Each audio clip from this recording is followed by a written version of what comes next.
by your clerk.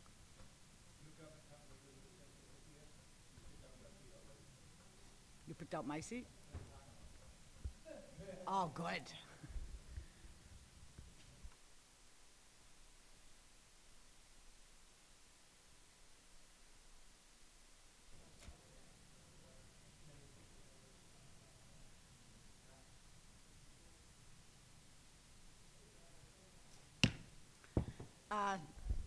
Committee of Community and Business Development, will start. The clerk will call the roll. All right, this is the Committee on Community and Business Development. This is Monday, October 26, 2015. We're at 6:30 p.m. I have Councilor DeFlorio. Here. I have Councilor Hanlon. Here. I have Councilor McKinnon. Here. I have Councilor Sani. Here. We have 4 members present. We do have a quorum. We do have a quorum. Please stand and salute the flag.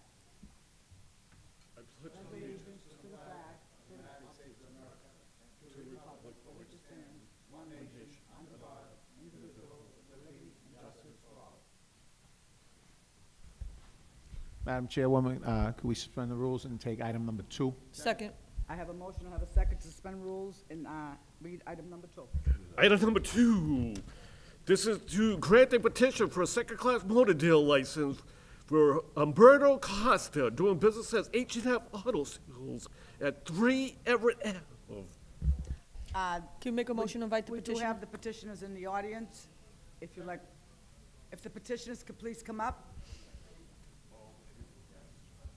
It is. All the paperwork is in order, just so the committee. If you could please have a seat and state your name and address for the record. You can sit right there. Umberto Costa, 14 Workers. Wait a minute, I'm sorry, I think the mic has to go on. Okay. Umberto Costa, 14 Royal Crest Drive, Marlborough, Massachusetts. Noe Gonzalez, 42 Loomis Street, Malden, Massachusetts. Okay. Are there any questions for the? I'm Paul sorry. Conti, 61 Altamount Ave in Saugus. Thank you. Counsel Hanlon? Yeah, through you, Madam Chairman, to the petitioners. Have you been in business before? In another location anywhere? No. No? This is your first time at it? This is, I have other type of business, but first time I'm a car dealer yet. No, I meant as an auto dealer. As an auto dealer, First yes. time as an auto dealer? Yeah. You didn't work anywhere else before? Okay, okay. Counsel Sani? Thank you. They say the hours gonna be 8 to 8.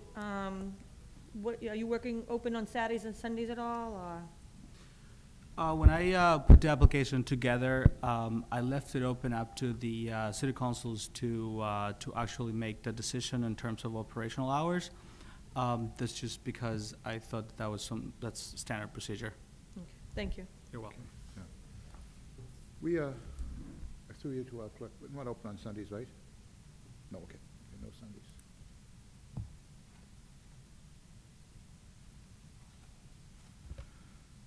Okay, I have a question from the chair, if you don't, Counsel Sani first, and I'll ask my question. I was just gonna ask, in the past, I know we had other vehicles there. Are these the same limits of how many vehicles were in the past to the clerk? same. My only comment's gonna be that, you know, you make sure you take care of the, anyone that comes in to purchase a vehicle. I know in the past there was problems there with the previous, gentleman there. So I'm just hoping that you work with the people that, if they have a problem, you take care of them. Okay? Thank you. Absolutely. Just a side comment, and we understand that's a problem that has been there before. Umberto has 2 other businesses that are in the restaurant businesses down in Sudbury, right, in Concord, and as well as he's a major investor in the first Boston Wax Museum. So we hope you get to visit there too. Yes, in terms of making sure that the customers, the consumer is protected. One of the reasons why I started putting the process together is because I'm going to be making sure that everything goes by the book in terms of protecting the consumer, making sure that all of the right procedures are taking place in 3 Everett Avenue.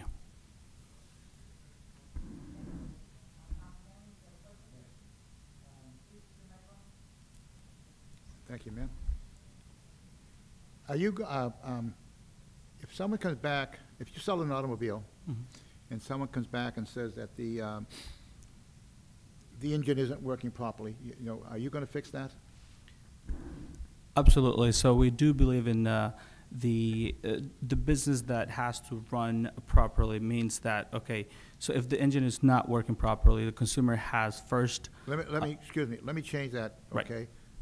Let's just say that it's not starting. I don't want to say the engine, okay? Just say it's not starting. So- Okay, okay.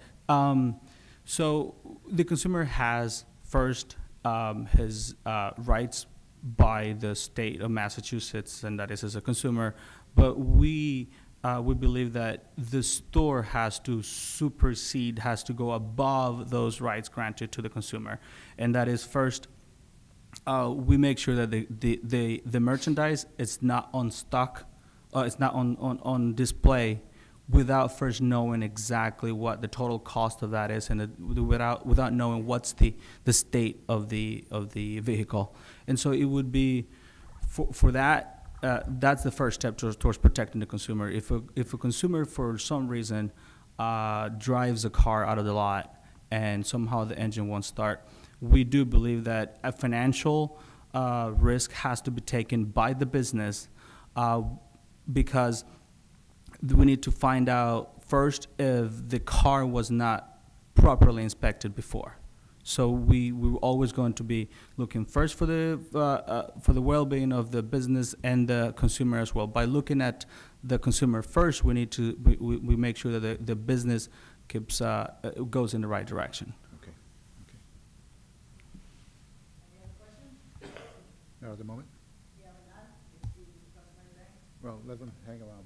They can go, but let them stay there. I already told them that they have to wait till 7 o'clock.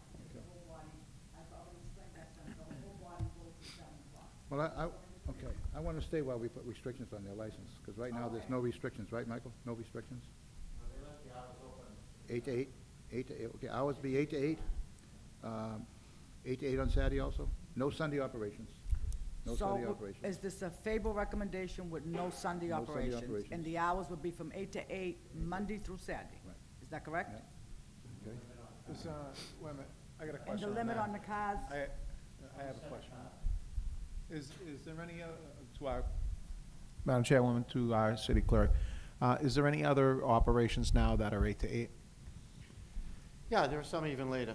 Okay, so Yeah, there are some even later. this is a common thing. Yeah. We won't have everyone coming back up to try to get. No, there are some that are later, some are till 9 during the week. Okay. I mean, because people tend to buy cars after work, you know, or all day Saturday into the late hours on Saturday. All right, thank you. And also that there are to be no major automobile repairs. Major automobile repairs are most likely the motor train, motor, transmission, rear end. You don't do those kinds of operations, but you need to tell us where you're gonna get those repaired. They have a garage. You have that? Yes, they have a garage on The, site. the premise is equipped with a Not- two bays. Not on the property, though. Yes, There's a garage there, too? yes, They have 2 bays. to do their own repairs only. It's for their repairs? Yes, Just The- for your repairs? Yes, the 2 bays are not to do work outside of what's to be to maintain the cost of the vehicles. That means just for the business, Okay. not for outside consumers. Okay. So then, repairs will be limited to their own sales and whatever warranty work that they have arranged to do, so I would like to have that down also. No heavy repairs. And the types of vehicles you're going to be selling, the years of vehicles. The years of vehicles that typically Beto and I had already spoken on our business model are going to be year from 2011, from 2010 up to 2014 in this case, but every year is going to up 1 year and fall back 1 year. Okay. Okay. Um, I understand, yeah, I understand. That sounds pretty good from 2010 to 2011. Also, that we would not restrict you from selling a classic automobile, like a 1957 Chevrolet, because I'll come and buy that myself. I was gonna say I would love to, I would love to get one of those myself. But, you know, so classic automobiles are okay, but we don't want to see junk vehicles on the property, you know? And we also do not want to see parts vehicles on the property. Okay. So you buy an automobile and you keep stripping it so that you take off the fender, the generator, the tire, whatever. We don't want to see those types of vehicles on the property. So those are the limitations I'd like to see on the license. Okay, so we're gonna send it out with favorable recommendation, excluding open Sunday. We're gonna open every day from 8 to 8, and repairs will only be done to your own vehicles, no outside repairs. Second. All in favor? Aye. All opposed? The ayes have it. You can excuse with the Will they be customary excused? thanks. Customary thanks. Thank you, gentlemen. Thank you for appearing. Okay. The clerk will read the next item of business. All right, item number 1, this is a resolution by Council Michael Marchese. The Community Development Office explain the future and improvements for Everett Square. Can we make a motion to invite the sponsor and the Second, Director of Community Development? And anyone else that's involved with the improvement? I have a motion to invite Mr. Souza. All in favor? Aye. All opposed? The ayes have it. And the sponsor. And the sponsor, Counselor Michael Marchese.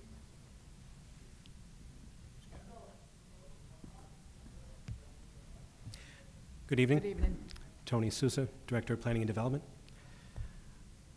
While we're waiting, I also brought a handout as well, if I may distribute. Sure.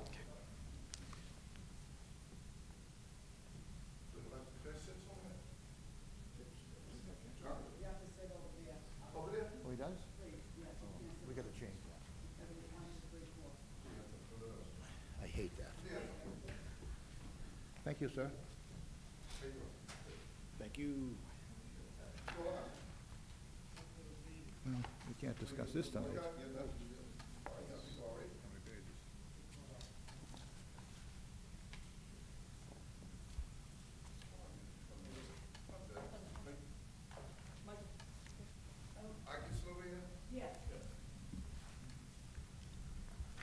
Can I make the motion to invite Counselor Marchese up? All in favor? Aye. All opposed? The ayes have it.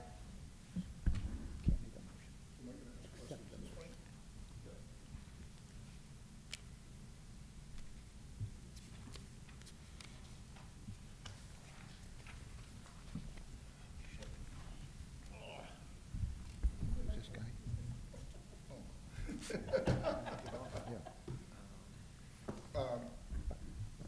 Counselor Marchese. That's what I'm trying to. How you doing today?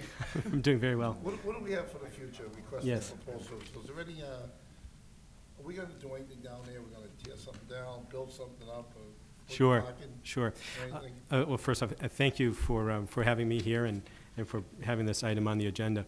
What I actually distribute for each of you is a request for proposals for Everett Square streetscape redesign. Actually, the date on here says Wednesday, October 7th was the day for responses. Interestingly, the date itself was extended to actually today, so we received some responses. I would just like to talk, though, to kind of answer the question here and to sort of give you a full briefing as to where we are on our planning and development stages with respect to Everett Square. Through this council, I believe it was back in 2013, there was about $150,000 that was committed towards Everett Square streetscape redesign, if you will, and over the time frame, we actually, obviously with the different projects going on in the city, we always kind of kept a placeholder for that project, and I'm happy to say that we've now advanced this for request for proposals. Now, what is this for, essentially? It's to hire a planning/engineering design firm to assist with beautification of Everett Square, enhancing the streetscape, and I say enhancing, because I think now the streetscape itself, a lot of businesses do great work with their storefronts, the facade, and so on.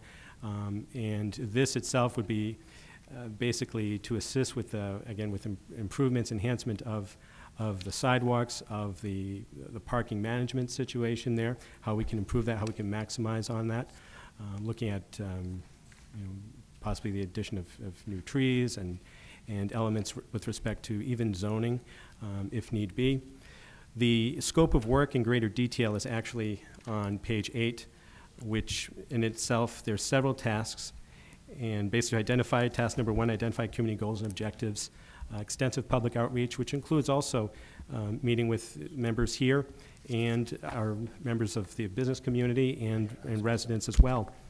Task 2, develop a civic engagement plan. That's your tangible outreach plan, and a project website to interact. Task number 3, examine the existing conditions. 4 is streetscape and land use plan. What's the existing land use situation? How can we maximize on that to promote the existing businesses and also to help attract other businesses and residents as well? Task 5, traffic and circulation plan. Looking at, for example, just an example, Norwood Street. How can we improve the traffic circulation there, but also, of course, on Broadway, on Chelsea, and throughout? Task number 6 is a parking plan. I call that a parking management plan. Look at not only what the existing demand is, but also when you do a land use plan, it helps you get some projections for the future with new growth in our city and development. Do we have, for example, adequate parking to accommodate all users? And finally, task number 7 is essentially, like in any type of master plan, recommended plan and implementation strategy. So where do we go from series of goals? Again, goals being identified from the business community there, from the residents there, and from elected officials and civic leaders.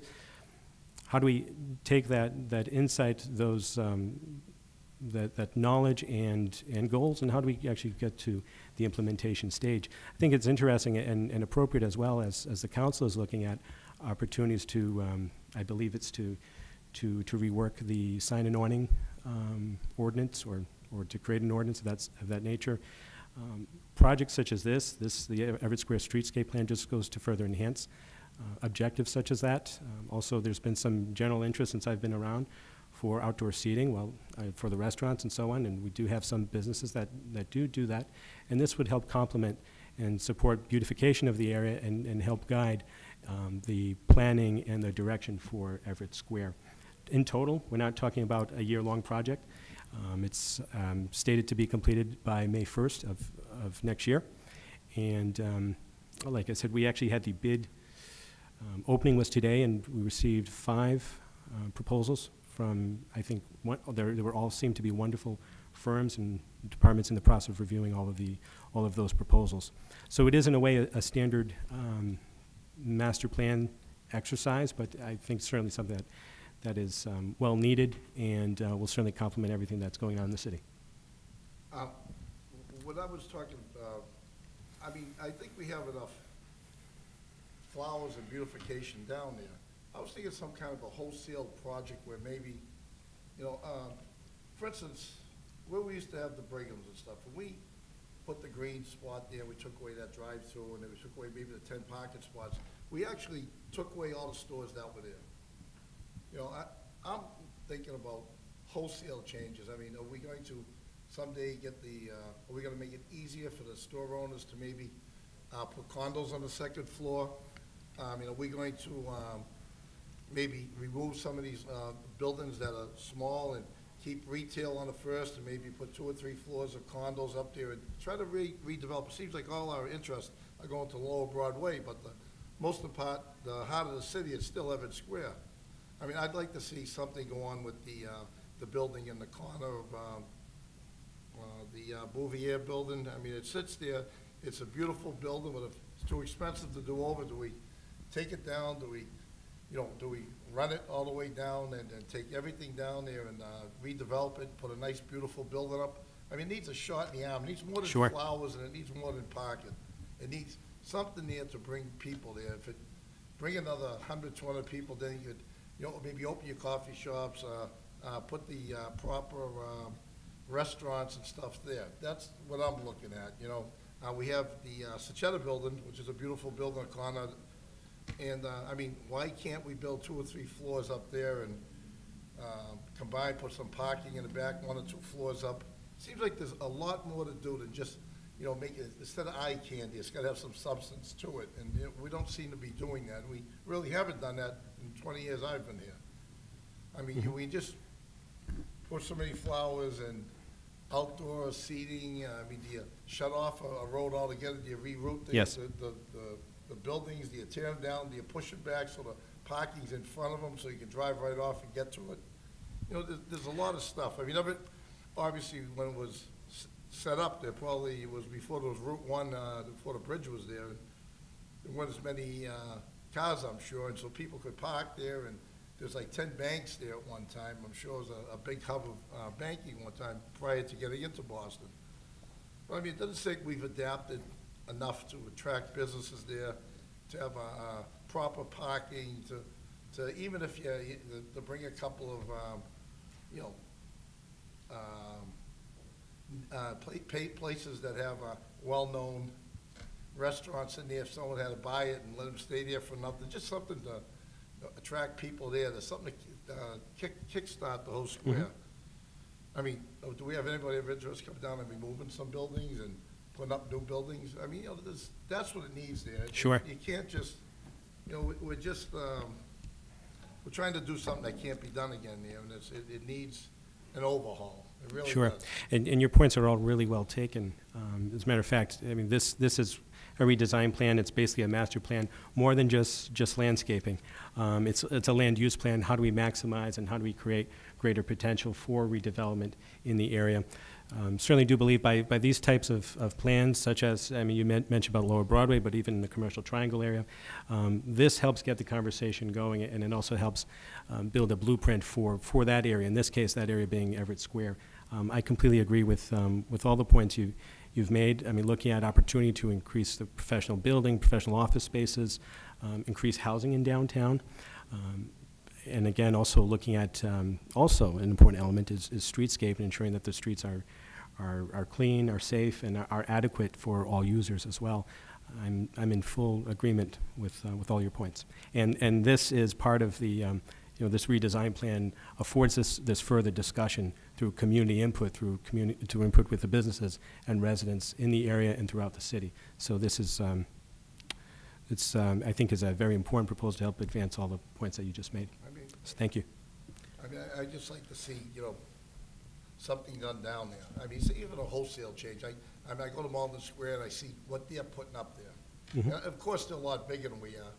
And our downtown retail commercial space has kind of gotten smaller in years. At one time, there were, you know, down Chelsea Street, there were buildings, now it's a parking lot. You know, it was a lot bigger, but it just seems like we're not attracting that area. I mean, to put another 25 to 50 condos in that area, you still have to attract things for people. You gotta provide services for them. Lower Broadway, like you said, we're working there. We have the new apartments, the new condos, but still we don't really provide services for them. There's not a store where they can, you know, get off the bus and walk and, you know, buy some food to bring home, you know, or a liquor store, a small little restaurant they can go to.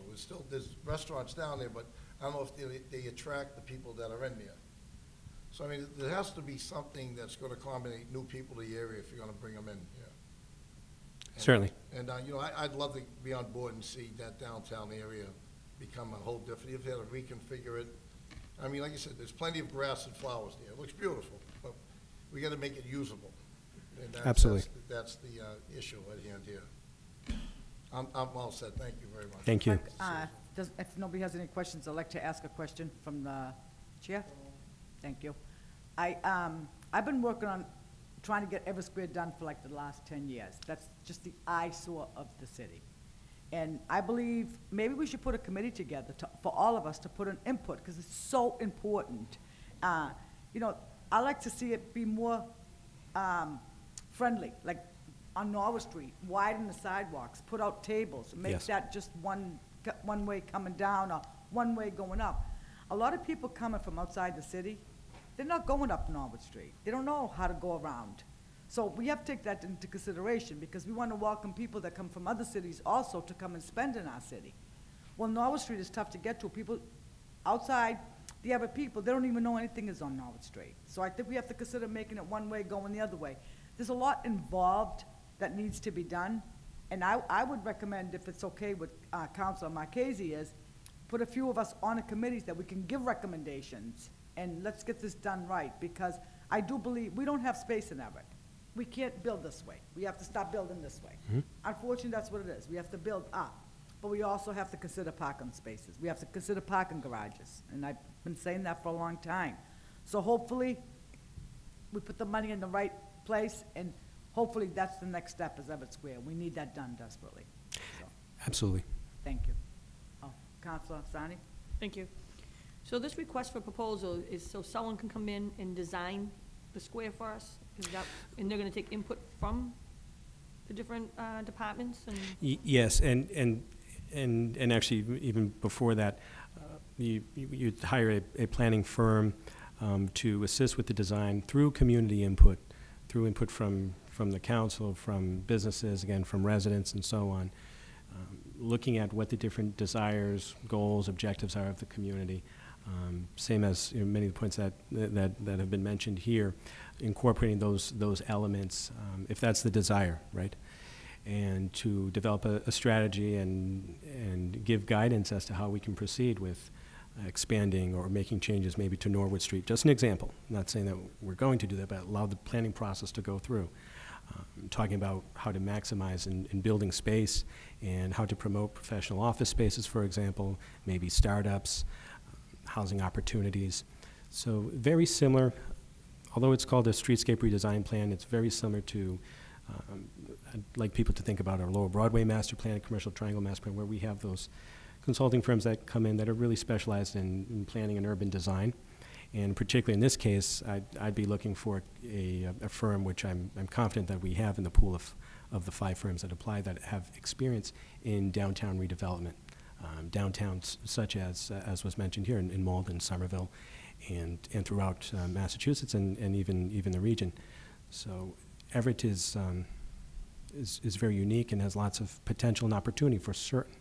And this will help us to further the discussion and further enhance that vision, to give us some goals and objectives so we can move forward to actually implement some stuff here.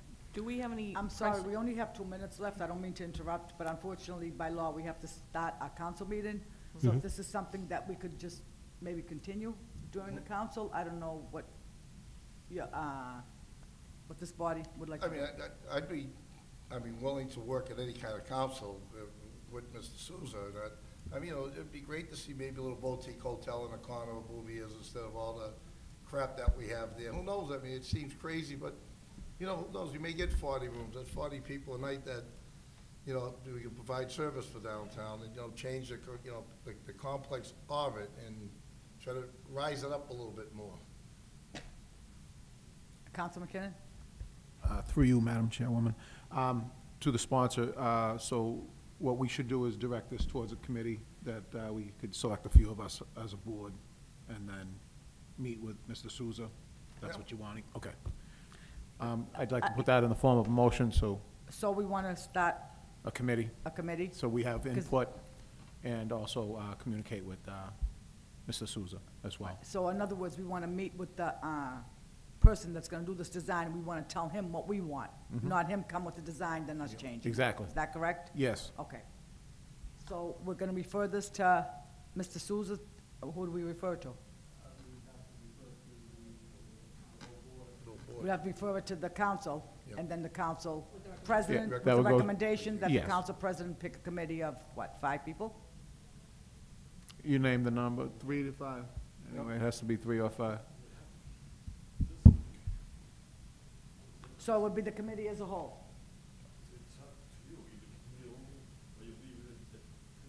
We can amend on the floor once we do it. We could put it out to 3 to 5, and then we can amend on the floor if we want to do a committee as a whole. Okay, but basically, this would be the committee that would make the recommendations, and then Yes. we can invite any council to come, so it would stay in this committee, is that correct? All right, so so the motion would be to lay it over? Yeah, lay it over. I'll accept the motion to lay it over on the table to the next committee meeting, all in favor? And invite Mr. Souza and also the sponsor, Councilor Michael Marchese. And excuse Second. the customary thanks. Thank you, Mr. Souza, Thank you. for appearing. Thank Motion you. to adjourn. We didn't vote on the motion yet. All in favor to Aye. lay this over to the next meeting? All in favor? Aye. All opposed? The ayes have it. Make a motion. Motion to adjourn. Motion to adjourn. All in favor? All opposed? We have adjourned.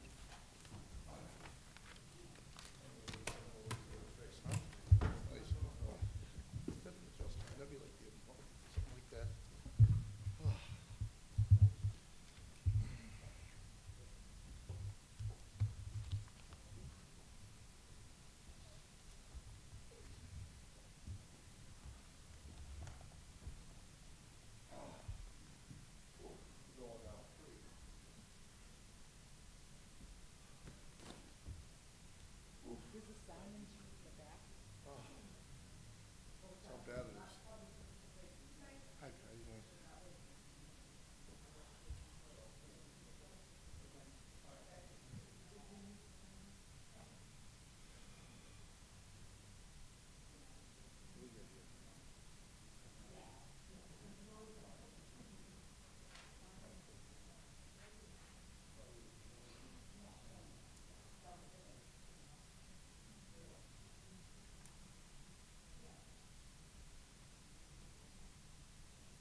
This meeting of the council will come to order. Clerk will call the roll. Counsel Delasola. Counsel DeFlorio. Counsel Hanlon. Here. Counsel Mangan. Counsel Marchese. Here. Counsel McKinnon. Here. Counsel Napolitano. Here. Counsel Sachetta. Here. Counsel Sani. Here. Counsel Simonelli. Counsel Capone. Here. 9 members present, Mr. President. 9 members present. We have a quorum. Please rise and salute the flag.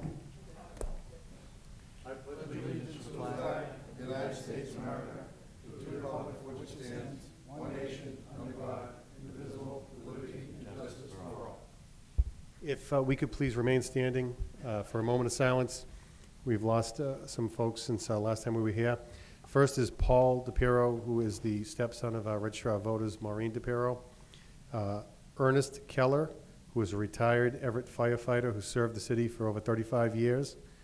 And the other individual is Angelo Iannaco, who was very active at St. Anthony's Parish, and he's the husband of Terry Iannaco, who is on the Council on Aging.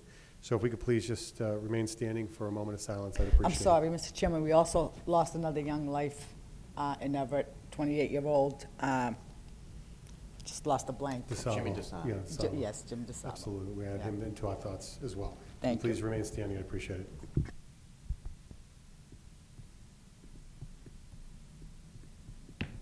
Thank you. Before the clerk reads the first item of business, I have a communication from Councilor Delasola. He is going to be a little bit late, but will be here this evening.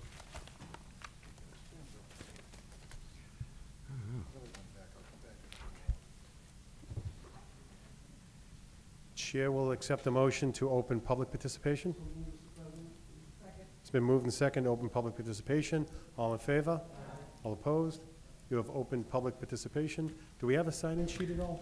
Yes, Mr. Chairman, Phil Spalding, Okay. Is that the only? that's the only one I have, yes. Sure. Mr. Spalding, if you please come forward. And that one right there, there's a little red ring on it. If you press the button, it'll turn green, and the mic is on. And we usually allow 2 minutes per guest, so please introduce yourself for the record and say whatever it is you'd like to say. I'm Philip Spalding. I think it's time to look into installing cameras near the stadium because of what happened 2 weeks ago when the boys went to Somerville. The stadium got raided over a lot of cell phones, money, and headphones got stolen. I know it's gonna be costly, but in the run, it's gonna be worth it. Thank you very much. Thank you. Is there anybody else in the audience who would like to speak on any items? Move to close. It's been moved and seconded to close public participation. All in favor? All opposed? You have closed public participation. Clerk will read the regular order of business on the agenda, number 1. Chairman, I have a sign-in sheet, Okay. and I'd like to suspend the rules and take item number 8. Second. It's been moved and seconded to suspend the rules and take item number 8. All in favor? Aye. All opposed? You suspend the rules. The clerk will read item number 8. Item number 8, Committee on Community Business Development, report of petition for second-class motor dealer license from Umberto Costa, DBA H&F Auto Sales Incorporated, 3 Everett Ave, with a favorable recommendation with restrictions. Council. Thank you, Mr. Chairman, through you. The party is here. We just came out of committee, it just came out of committee, and we put restrictions on, they're gonna be open Saturdays from Monday through Saturday, 8 to 8, closed on Sundays. So we did put some restrictions, and everything is in order, just so the full body knows. Thank you. Favorable action on the order. It's been moved and seconded favorable action. Clerk, call the roll. Counsel DeFlorio. Yes. Counsel Hanlon. Yes. Counsel Mangan. Yes. Counsel Marchese. Counsel McKinnon. Yes. Counsel Napolitano. Yes. Counsel Sachetta. Yes. Counsel Sani. Yes. Counsel Capone. Yes. 8 yeas, 0 nays, Mr. President. 8 yeas, 0 nays. You have granted the petition. Thank you. Yes, yes. Counsel? Thank you, Counselor. Congratulations to the petitioner, and so your next step would be to go to the clerk's office downstairs. They'll tell you what you do from there. Thank you. Are there If we any could other please individuals on the suspend, sign-in sheet? yes, suspend the rules and take items number 9. Second. It's been moved and seconded to suspend the rules. Take item number 9. All in favor? Aye. All opposed? You have suspended the rules. Clerk will read item number 9. Item number 9, Committee of the Whole report that the position of special outside appraiser who would appraise such property as power plants with the City of Everett is hereby granted special municipal employee status under the provisions of Mass General Law 268A, Section 1N. Favorable action on the order? Second. It's been moved and second for favorable action on the order. Clerk will call roll. Counsel DeFlorio. Yes. Counsel Hanlon. Yes. Counsel Mangan. Yes. Counsel McKinnon. Yes. Counsel Napolitano. Yes. Counsel Sechetta. Yes. Counsel Sani. Yes. Counsel Capone. Yes. Counsel Marchese. Yes. 9 yeas, 0 nays. 9 yeas, 0 nays. You have voted favorably. Are there other individuals? Suspend the rules and please take items number 5 in, I don't know if we want to take them collectively, No, take them. but it's the same sponsor, 5 and 13. Is there a second? Second. It's been moved and second to suspend the rules and take items number 5 and number, what was it, Counsel? 13. 13. All in favor? Aye. All opposed? You have so moved. The clerk will read items number 5, well, start with 5 and 13. Item number 5, Committee on Government Operations, Public Safety Service Report on Health Department Director appeared before the committee to report on what's been done to date on mosquito repelling in regards to West Nile problems and public safety concerns with no recommendation. What's the pleasure of the peace? Accept the committee report. Place it on file. Refer back to sponsor. It's been moved and second to accept. Counsel. I mean, I wasn't at the committee meeting, but I know that they have a program that does it. Yes. And I think we should at least inform the public that, yeah, we're continuing with that program, that's mosquito control, which is where I know we spray the sewers, I don't know what else that we do, but whoever was at that meeting. Counsel McKinnon? They gave a pretty in-depth presentation, I believe, at that meeting, so it would be televised at the public safety, government operation public safety, but I know they went in depth on a lot of the issue. So if you would like them to come up again, that would be fine by me. It's your pleasure. Yep, okay. Counsel? Thank you, Mr. Chairman, through you. I know they have something on ECTV that really goes in depth on this. So you're able to go on the computer and find out when it's on, and they really give a lot of information. So to have them come up here and explain it all over again. No, I just want the public to be aware of it. Yeah, Now the they public know. would be aware Yeah, of they that. know. Okay, thank you. Very good. Okay, so it's been moved and seconded to accept the communication, committee report rather, and refer back to sponsor. All in favor? Aye. Opposed? You have so moved. The other item that was pulled up was item number 13. Item number 13, a resolution sponsored by Counsel Fred Capone, Counsel Marchese, McKinnon, Napolitano, and Counsel Sechetta, that the mayor personally appear at the next city council meeting to discuss recent trip to Italy by city officials and employees. If I may, from the chair, the chief of staff has indicated that they would prefer to put this into a committee, and there are other individuals who are going to come and give a full overview to the council. So the question would be, do you want to do government operations, legislative affairs, or do you want to do a committee of the whole? It's up to the body. I'll do committee of the whole, I think. Yeah, make a motion. I didn't hear that, say that again. I'm gonna refer this to committee of the whole. Committee as a whole, I think Committee this as is a an whole. important issue that everybody should be able to answer, We've have got a questions. first and we got a second. It's been moved and second to refer item number 13 to a committee of the whole, inviting the chief of staff and whatever other personnel he feels necessary in order to give an overview to the council. Okay, so All in moved. favor? Aye. Opposed? You have so moved. Suspend the rules, please take items 12 and 14. It's been moved and second to suspend the rules and take items number, was there a second on that? Second. Okay. It's been moved and second to suspend the rules and take items 12 and 14 collectively. All in favor? All opposed? You have so moved. Clerk will read item number 12. Item number 12, resolution sponsored by Counsel Salvatore Sechetta to have the gate leading the Air Force Road open so that citizens who drive their car to the parking lot and enter 7 Acre Park. Counsel Sechetta.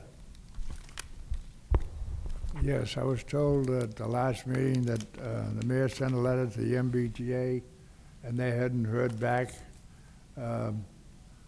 Is there anyone here that could answer that? Has the letter Mr. been Souza? answered? Or? Okay. Mr. Souza. Thank you. Gentlemen, if you could please come forward, just identify yourselves for the record. Good evening, Tony Souza, Director of Planning and Development. There's a little knob on the top if you, It's on. okay, great. Bill O'Rourke, Director of Engineering. Very good. Thank you, gentlemen. Council Sachetta. Could you tell me whether or not we heard back from the MBTA on this? Yes, and we did. We actually received a communication from the real estate division at the MBTA, and they were open to the idea of opening up the gate for vehicular access. That is a great update. I know it's been some time, and certainly was pleased with the communication that we received back. As was noted, Mayor sent a communication on October 8th, and we received response last Thursday. With that being said, Bill O'Rourke, our Director of Engineering, is here to talk about the other elements of, more so than just opening up the gate, but also have to look at some design elements and some structural elements as well. So he can speak in greater detail to the design itself for vehicular access at Prescott. We have a Tennessee gas main underneath the access point. If we do open the gate, we are going to be allowing traffic to come across this high-pressure gas main. As I say, 20-inch main, and they are interested in having us do a few test pits on either side of the access under their direction, so we get our DPW out there and perform excavation with a backhoe, perhaps with a vacuum truck, and we determine the depth of that gas main. Once we determine the depth, we let them let us know what is required of a design to drive traffic, heavy traffic, over that gas main. That might be a couple of slurry walls and a concrete slab to disperse the weight load so it's not directly acting on the pipe,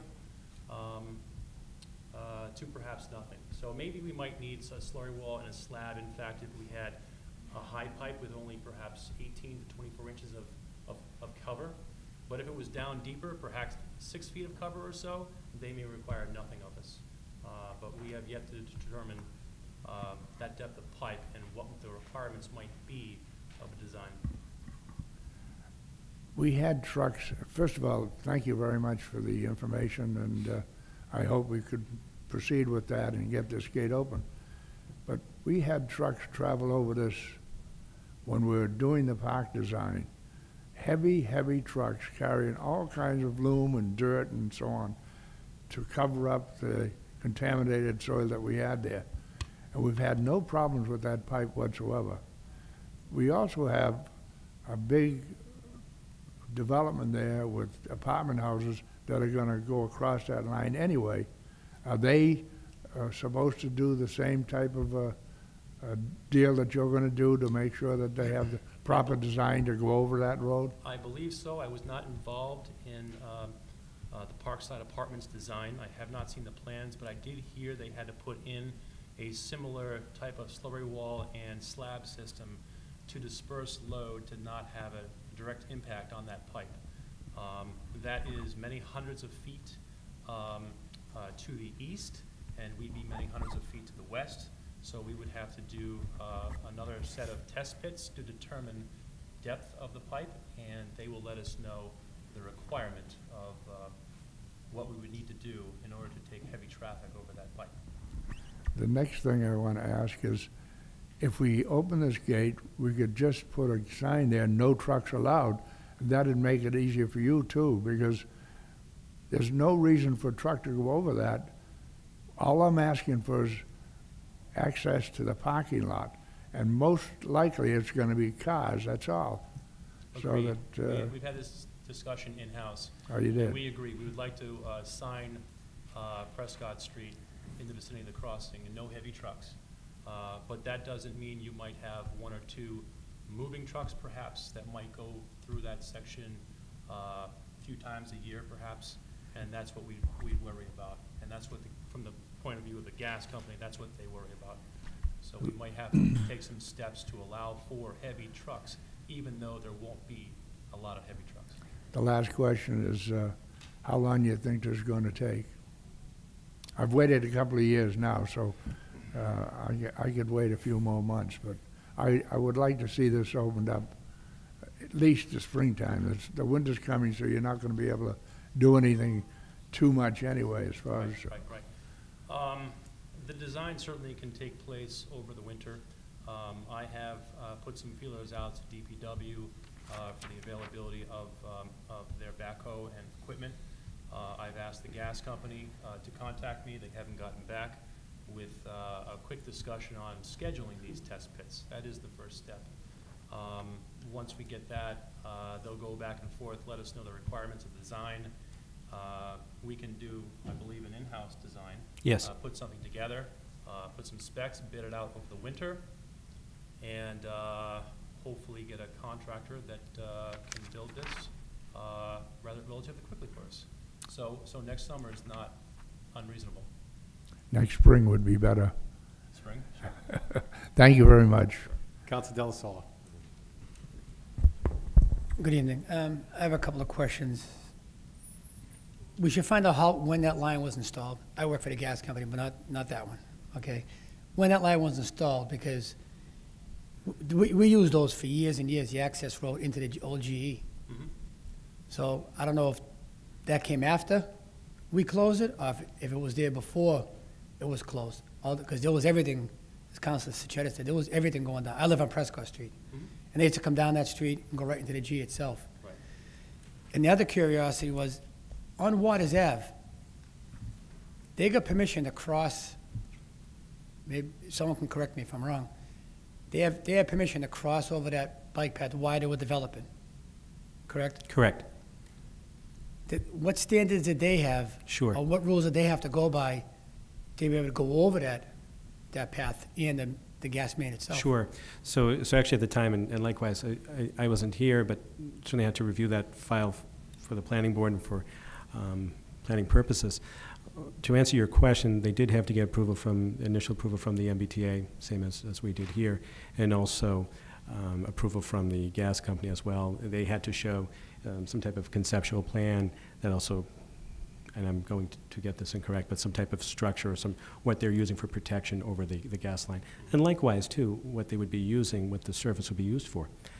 In that case, it is not a cut-through from one street to the other, but it's to be designed for, initially, the construction vehicles going there, but for the future, is to be for the residents pulling in and out of those parking spots. So thinking of it more along the lines of a driveway. But I think it's something we have to look into, which Councilor Sachetta has been fighting for quite a while now. That's all I have. Thank you. Regarding your question of the Oh, age sure. of the pipe, I'm not exactly sure. All I did learn was that it's a 20-inch pipe and they're interested in protecting it. Correct. And that would be pretty easy to find out. The GIS Certainly. would tell you the depth, the age of it, and if they have any issues down, in the past on those lines itself. Mhm. I thank you. Council Hanlon. Thank you, Mr. Chairman. I was in favor of this thing happening. I'm not too sure right now. We had discussed after our last meeting, doing exactly what you said about putting an underground bridge in there that would support that pipe so we could drive over it and everything. But we have a development going in behind it. There's going to be 600 units there. And I'm not too sure I want that access to allow those people to come in onto Tremont Street. 600 units are going to produce about 1,200 cars eventually.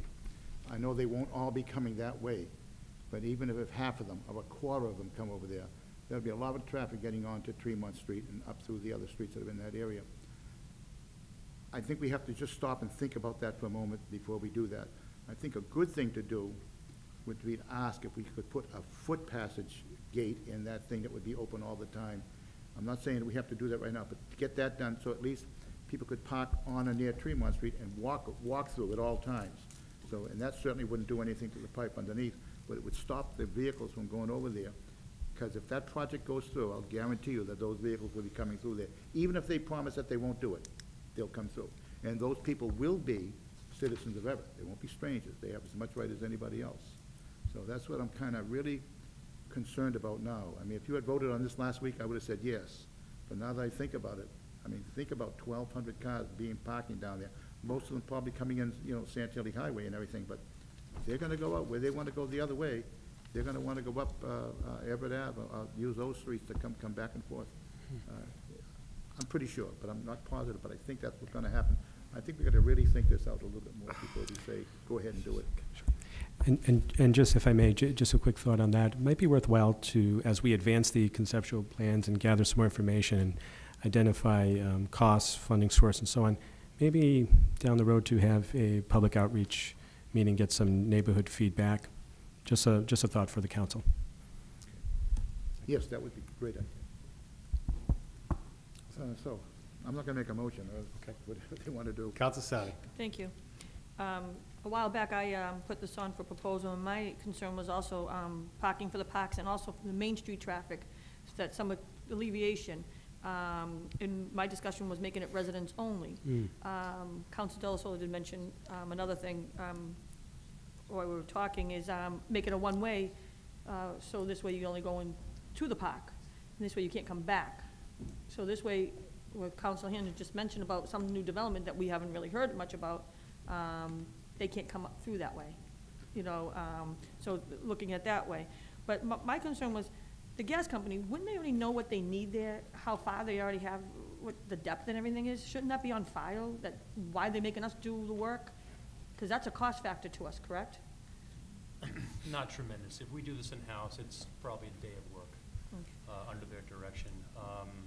They have an idea of how deep it is, but who knows what happens during construction. It may be a separate depth from what they have on file, so they want to be sure. So it's understandable they do test pits prior to approving a design.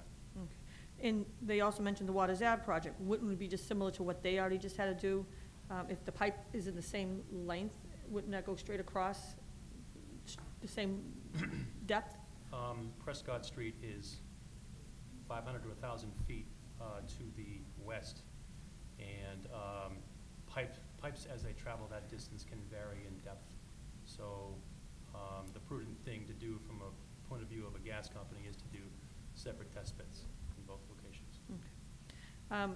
I wanted to get this open because it'll try to alleviate some of the traffic on Main Street and also for the park. So I'm hoping we can get this open and get the input maybe of the neighborhood down there also. So this way you make sure they're in favor of it too, you know. Thank you for getting this together. Any other questions? Seeing none, we'll excuse customary thanks. Thank you very much, gentlemen.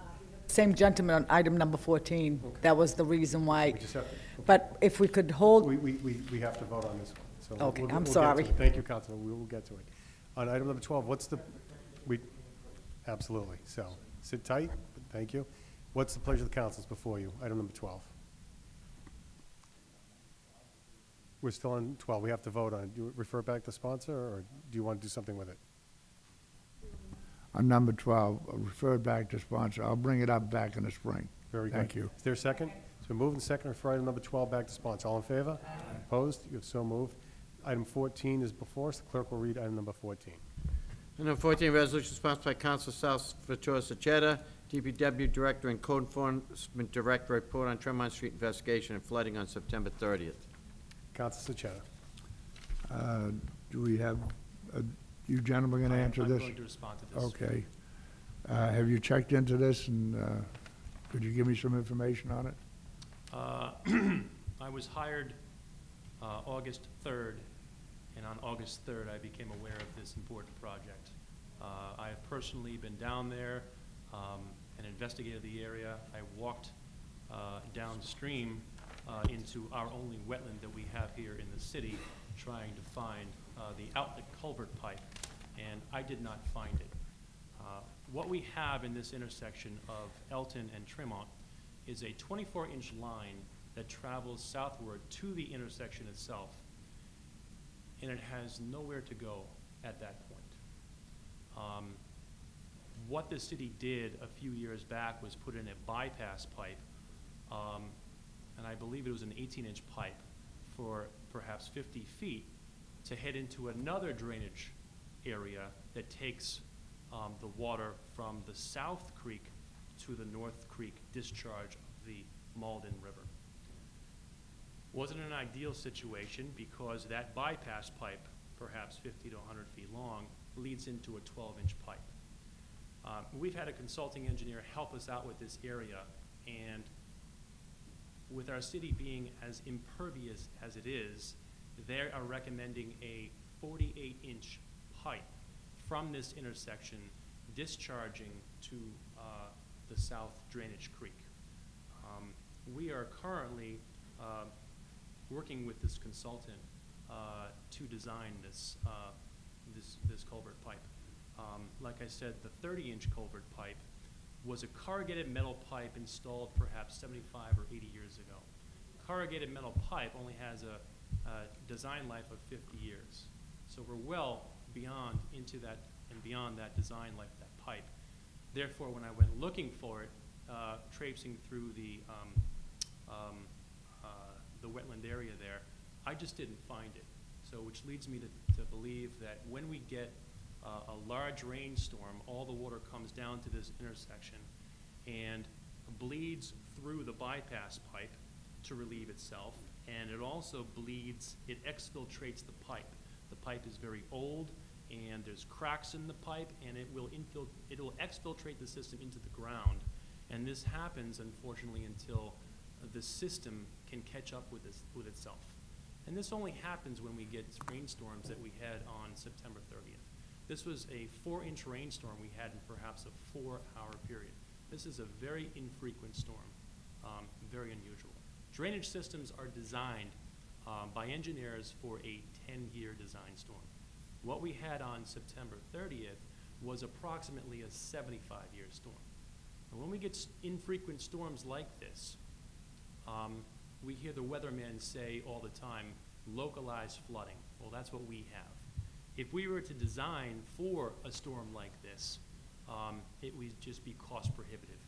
So unfortunately, we have to live with some localized flooding for a short period of time during these infrequent storms until our system can catch up with the amount of rainwater that we have. Are you telling me that the people that live there are gonna have to live with this situation because we can't afford to correct it? Is that what you're telling me? We can afford to correct it, and it is priority on my list since the day I was hired to fix this situation. I come from a consulting background career, 20 years designing a number of different utility pipes in the ground, sewer, water, drain, and we are taking steps to design this 48-inch pipe, and we want to minimize that length of pipe to get it to the South Creek, and we want to excavate or dredge the old South Creek channel to the Malden River. So we want to take the wetland there, create a trapezoidal channel at the proper slope to receive the discharge of this 48-inch pipe, and we want to grade the drainage channel to the Malden River. And this will, in fact, solve the problem.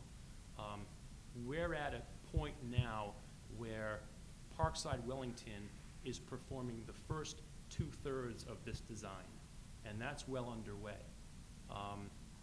We, the city, are going to perform the last third, which is connecting our 48-inch drainage pipe to their siphon underneath the bike path. So we're going to pick up their drainage system at about the bike path and run it across Air Force Road, and then we will recreate the south channel with the dredging project. Your next question likely, and I apologize to anticipate, is how long will this take place? Correct. Certainly.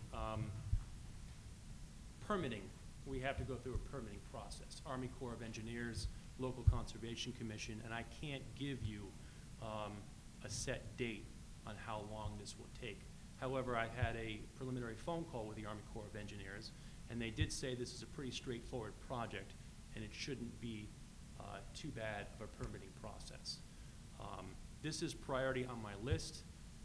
We are going to design this. I'm going to receive a proposal for this project at the end of this week, and we will be taking steps to design this over the winter, and hopefully we'll get a good number from a contractor that can start in the early spring to build that last 1/3 of the 48-inch pipe and redredge the South Creek channel to the Malden River.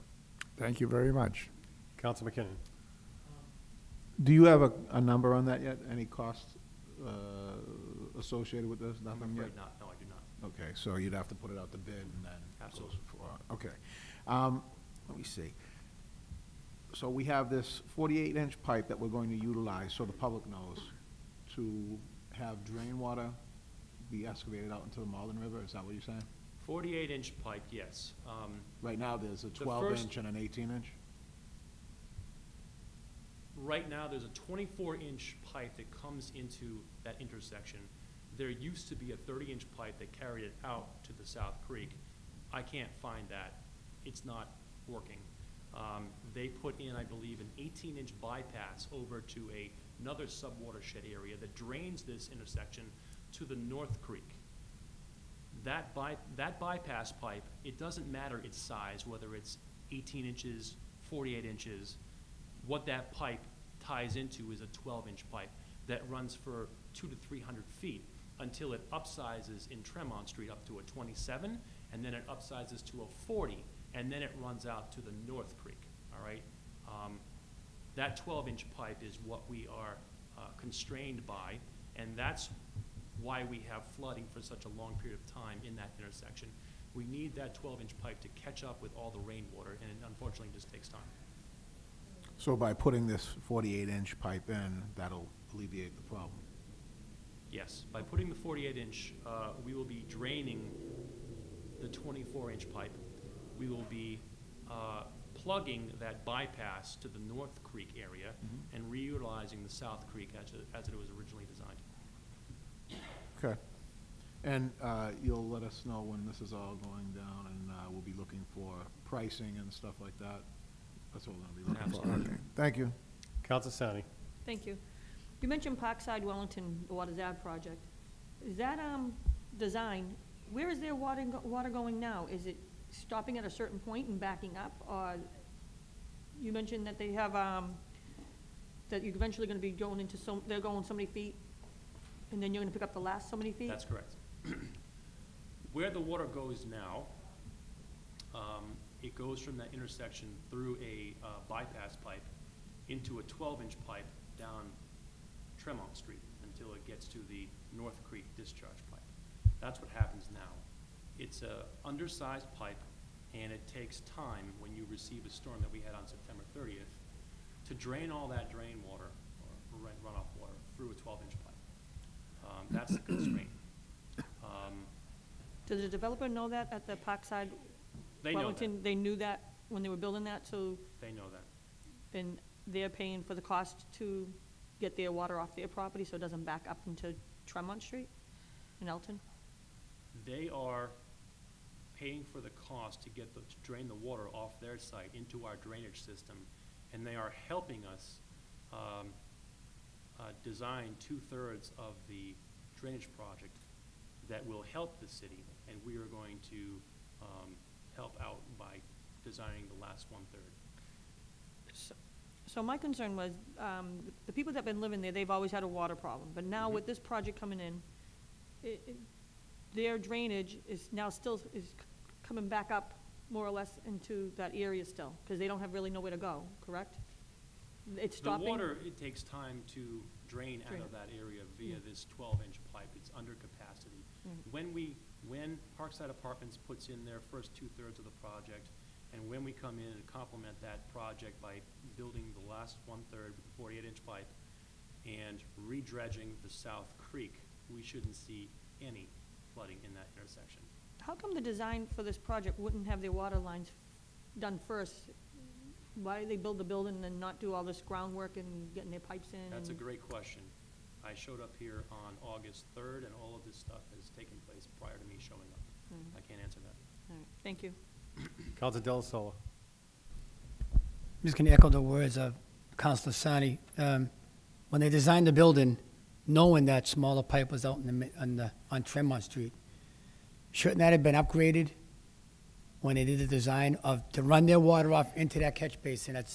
Well, to be fair, I think they looked at the site area and all the drainage pipes in the area, and on that site design, or that site plan, showed that 30-inch corrugated metal pipe culvert. If I was looking at that, I would say that's sufficient for installing an apartment complex. And that took place much prior to me showing up. Now, when I show up on August 3rd, and they're having the flooding problems down there, I proactively get in the car, get down there, and try to find that corrugated metal pipe. It involved getting into that very, very thick, dense wetland, and I did it. We looked all around. We referred to old plans as of the approximate location, and I just couldn't find it. And knowing what I know about corrugated metal pipe and its design life, and it being well beyond its design life, it's reasonable to assume that it's just gone. It's not acting anymore as a pipe. So it's property, it's corroded, it's collapsed. No water is making it through that pipe. Okay, well, the main thing is we're gonna resolve this problem, hopefully. Resolve this problem. We're gonna Nothing work happens with again with the Parkside. rain. We have the winter, you're not gonna have any flooding. In the spring, we'll hopefully have an answer and start in the spring, early summer, hopefully. Are they gonna help in the cost at Hopefully. all? Sorry? Is the contract gonna help in the cost at all on us replacing this line on Tremont Street? What is that project itself? Well, what their 2/3 of the design includes is a 30-inch pipe from that intersection of Elton and Tremont. 30-inch pipe will continue to a siphon chamber, and a siphon chamber is an inverted siphon that simply that travels the water underneath that gas main. We don't have a straight slope shot. We have to avoid that gas main. So we have to come into a large structure, go down, and come up on the other side, okay? The 30-inch pipe leading to the siphon chamber and the siphon chamber are the first 2/3 of the project, and they are building that for themselves and for us. And we are going to complete that by building from the siphon chamber to the Malden River. So when you go underneath it, you'll find the depth of the gas main then. 1,000 feet in the wrong direction. All right. Not anywhere near Prescott Street. All right, thank you. Any other questions? Seeing none, thank you very much, gentlemen. Thank you. Pieces in front of you, what's the pleasure? Refer it back to sponsor, and I'll bring it back after the winter. It's been moved and seconded, refer item 14 back to sponsor. All in favor? All opposed? You've referred back to sponsor. Please suspend the rules and take item number 3. Need a second? Second. Second. It's been moved and seconded, suspend the rules, take item number 3. All in favor? All opposed? You have so moved. Clerk will read item number 3. Item number 3 is a petition for a permanent awning for scrubbing board at 104 Hancock Street. Mr. Chairman, through you to our clerk, is everything in order? Everything is in order. It's a single, low-standing building. All awnings match on the same building. There's very limited writing. Favorable action. Second. Moved and seconded, favorable action. Clerk call the roll. Counsel Delasola. Yes. Counsel DeFlorio. Yes. Counsel Hanlon. Yes. Counsel Mangan. Yes. Counsel Marchese. Counsel McKinnon. Yes. Counsel Napolitano. Yes. Counsel Sechetta. Yes. Counsel Sani. Yes. Counsel Simonelli. Counsel Capone. Yes. 9 yeas, 0 nays. Mr. 9 President. yeas, 0 nays, you've granted the petition. Please suspend the rules, take items number 4 and 10 collectively. Is there a second? It's been Second. moved and seconded, suspend the rules and take items. Clerk advises me it might be better to do these individually, but whatever the pleasure of council. That's okay. I'll rescind my motion and take items number 4. Okay. It's been moved and seconded, suspend the rules and take item number 4. All in favor? Aye. All opposed? Clerk will read item number 4. Item number 4, Committee on Ways and Means report on an order to appropriate $2,200,000 for paying costs of park improvements. Treasurer, with approval of the mayor, is authorized to borrow said amount and to issue bonds or notes of the city therefore. Be it further ordered that the treasurer is authorized to file application to qualify under Chapter 44A and any and all bonds of the city authorized by this order, and to provide such information and execute such documents as such officials of the Commonwealth may require in connection therewith, with no recommendation in the city auditor, city treasurer, city engineer, director of planning and development appear at the next regular meeting to address design and financial questions on the project. Council? We have our treasurer, Dominic D'Angelo, and the auditor, Eric Demas. I hope I said it right. If we could please invite them up. That's okay. That's Pleasure what to this come. says. Gentlemen, if you please come forward.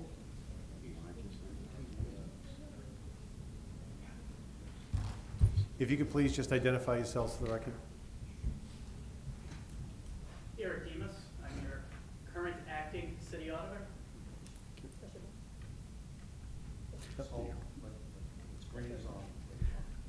Good evening, Eric Demas. I'm your current acting city auditor. Tom D'Angelo, City Treasurer. Thank you, gentlemen. Councilor DeFlorio. Thank you, Mr. Chairman, through you.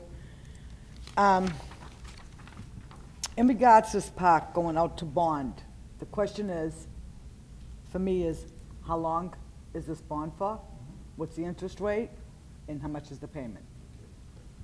The park will go out for 15 years. In fact, we had some stuff printed up for it the last meeting when we were supposed to have it. So it'll be a 15-year bond. It'll be current market rates, which right now are running about 3%.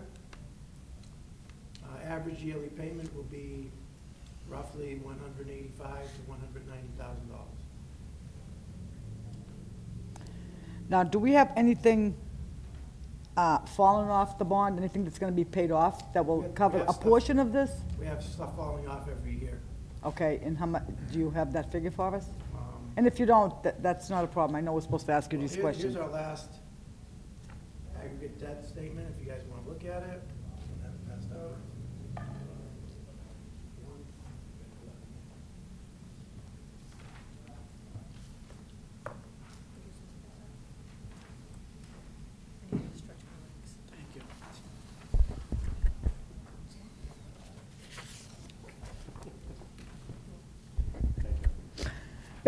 Basically, what we're doing here is we want the viewing audience to understand what's coming off and what's going on, okay, and the difference. So, because people are concerned about their tax dollars, so we have to let them understand what the difference is, okay? So that's why I'm asking you that question.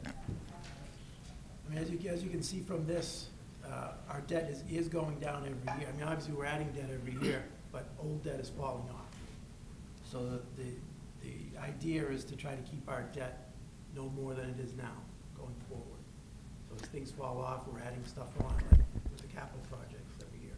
Right, so basically what we're saying is, what we're saying right now is that we don't have to raise any more money that we're raising now on the taxpayers. Well, I mean, you're gonna have to raise that $189,000 to meet the payment next year. Right. But there'll be probably other debt that'll be falling off. So you're- But we don't have to raise the full 189,000. That's the question I'm asking you. What do you believe the amount would be, the difference? Do we have to raise the whole 189,000? Do we have to raise 90,000? You're probably gonna have to raise all of it, because if you see on this schedule here, this year's debt schedule is 9.7, next year it jumps up to 10.1. It doesn't start going down until about 18 or 19, if you look at the numbers on the far right column. So we have to, the debt doesn't start going down to the year 2018 and 19. Yeah, And our next budget would be for 2017. So for 1 year, we'd have to pick up a little slack. Pick up an extra $180,000 if you want to do the parks, yeah. Okay. And what approximately 180,000? That's not gonna be, with a $200 million budget, that's not gonna be very much. Okay. My questions have been answered. Thank you. Thank you, Mr. Chairman. Councilor Paul Todd. Thank you. My concerns here are the fact that we do have to raise the full amount. And it's not that we're talking about $2.2 million. We're talking about $2.2 million following $21 million capital improvement plan. I mean, my understanding was the purpose of the capital improvement plan is to set these projects aside so we can have some type of idea, lump sum of what we're getting into for the given year. And as needs come up, emergency priorities, we're going to be we'll be in a position to add this. Now, I granted, I've been down the meadow, I've looked at the park, and it's a mess. And I have no question and no doubt in my mind that it needs to be done. But I'm concerned about the precedent that we're setting here, is that we're coming up in the beginning of before our budget, we're approving a large capital improvement plan, and then we're adding more stuff each year as we can go. Eventually, you know, as you can see, as you've said, we're not going down, we're potentially going up. And especially for a year or two, yeah. Yeah, and I mean, let's not kid ourselves either, and not you, with due respect, but we're also looking at financing a new elementary school. even though we may be getting 20 cents, paying 20 cents on the dollar, we need to pay that up front. And there are other projects that the mayor has expressed concern about. The firehouse, Central Station Fire Station, that was talked about being outdated and replaced when I first got on the city council. So we're talking over 20 years. And that's not even getting into projects like the high school conversion. Yeah, I just have concerns that, you know, and again, I'm not that these questions, this is really directed at you because you're being directed to go through this. But I have concerns that we are opening a door here for something that is supposed to keep a limit or allow us to be able to have a better picture on these type of projects annually. And if we're gonna, you know, put ourselves in the hole, 21 million in bonds, and then throughout the year borrow anywhere from another 2 to 8, then we're not truly approving a $21 million bond bill. We're just leaving an open door here, and I've got issues with that as a taxpayer and as a representative. Are you aware of there any other projects that the administration is going to be looking for? I mean, there's 2 on the calendar tonight. It's that 2.2 and the 850 for the school. That's all I'm aware of. Yeah. And I'm not going to dig my heels in and say that I'm not going to go for these. As I said, I mean, we're getting our own park in Ward 1 finally addressed, and I wouldn't want to deprive the residents of Ward 5, 6, whichever the line is on that, you know, the same opportunity. The park's a mess. It really is. So I'm not going to oppose it. And the Pollen, you know, we've had a number of conversations in the committee meeting about the conditions and what's going on there. But I just want to voice my concerns, you know, that we're, you know, continuing to borrow and borrow. You know, city government, you know, a few years ago had some very harsh words to say on residents that were over borrowing on their property, and the result that impacted them of their properties being underwater. A city's not immune from that, is it? Well, I mean, if you want to know what our debt limit is, I mean, we could probably borrow, we probably have another over 100 million that we could borrow if we needed to. But we also have to have the means of paying it back. And Well, that's an what the income. debt limit kind of calculates. It's your ability to pay back. Right. So we probably have another 110 that we could borrow. And I understand that, but we also identified that we're potentially looking at about 130 million borrowed over the next 5 years or 6 years for some of the projects the administration wants to do. So again, I don't see us going I don't see these going down. I'm just concerned about our residents and our taxpayers getting overburdened as they've been in the past. But like I said, I guess I probably should have asked a question, and I apologize for that. Okay. It wasn't my intention just to speak on it. But, I mean, I'll support both these projects, but I'm going to be very restricted in the future for the remaining of this fiscal year. Thank you. Council Sani. Thank you. So this 2.2 is only half the park. Do we know what the other half? I couldn't tell you that. I'm just here to speak on The money. If we could afford the 2.2, and we can. Do we have the engineer here, city engineer, to discuss the cost of the park? Like, would it cost the whole park? Because I know they're only doing half a park. It doesn't appear so. No. All right, my question was just that if we're gonna do the park, do it right the first way Sure. and do the whole park. Sure. Piecing things in sometimes is not a good idea, but, you know, I was down there myself the other day, and I do know the park needs renovation, but I would've looked at the whole park. There's an indication that Mr. Souza, you might be able to speak on this point.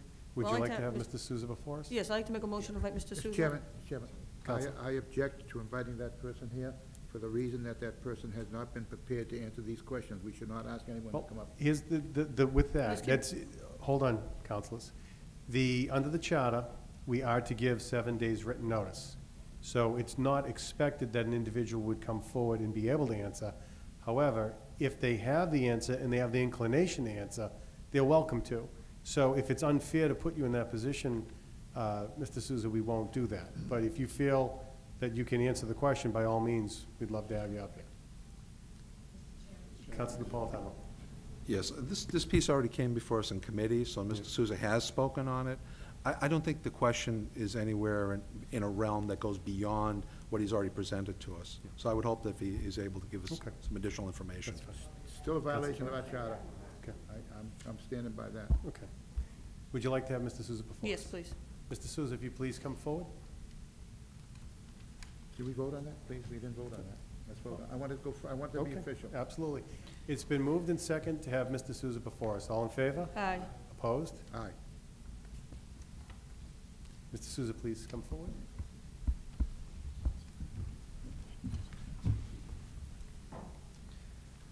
Tony Souza, Director of Planning and Development. Thank With you, me- Mr. Souza. Pleasure. And gentlemen, I don't know if there's any further questions from the council, so if you just remain in the chamber, I appreciate it. Thank you. Sorry, Council Sani. My question was that this was only for half the park. Correct. Do we ever get a price for the whole park? And do we know the other half of the cost? Sure. We don't have a price estimate for the other half of the park. In greater detail, from the committee meeting also, and I feel obliged to come before, the architect, the engineer, Arson from Nestor Engineering is also here as well. And he can, if the council wishes, he can articulate what's expected in this phase one, and also what would be anticipated in phase two, if there's any value to that. Certainly, he is here to also answer any questions about the design, and also what's included in phase one, and also what we're looking at for phase two. But pleasure. Whatever the pleasure of the council is. Council McKinnon? So we have phase, Before I do that, I'm sorry, Council. Okay. Are you all set, Council Sani? For now, thank you. Okay. Council McKinnon. through you, Mr. Chairman, to Mr. Souza. So what we're expecting out of this money here is just the first phase of the park, correct? Correct, which is the basketball courts, the play areas, the retaining wall, landscaping, and so on. You may recall the city engineer spoke at the, and I apologize, I don't recall now who was here, but at the subcommittee meeting, and made mention of the ball field and so on as part of the phase two. Not to cut you short, I'm sorry, but, so phase two would be how much in addition to phase one? Sure. Rough. Arsen Hambar, Zimmerman, Master Engineering. We've been retained to provide the design for both phase one and two, so we've already looked at schematic alternatives for both prior to jumping onto phase one to 100% level. Our schematic level estimate for phase two is $500,000. So it would be an additional 500,000. Correct. It's the ball. subject to slight changes based on final design. Okay. Thank you. Council Sani.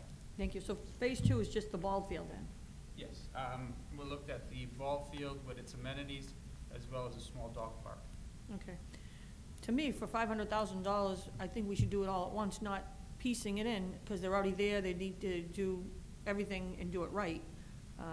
But that's just my opinion. I know, 2.2 is a lot, but another 500,000 for that area to do it piecing, at least they'll get it all done and it looks nice all at once versus going down there and only having half of it done. Thank you. Any other questions? Seeing none? Be excused, Councilman Knight. Thank you very much, gentlemen. Thank you. Are there any other questions for Can we ask Arthur? him to come back? Absolutely. Thank you, gentlemen. Thank you. We could have the first wave back. That'd be great.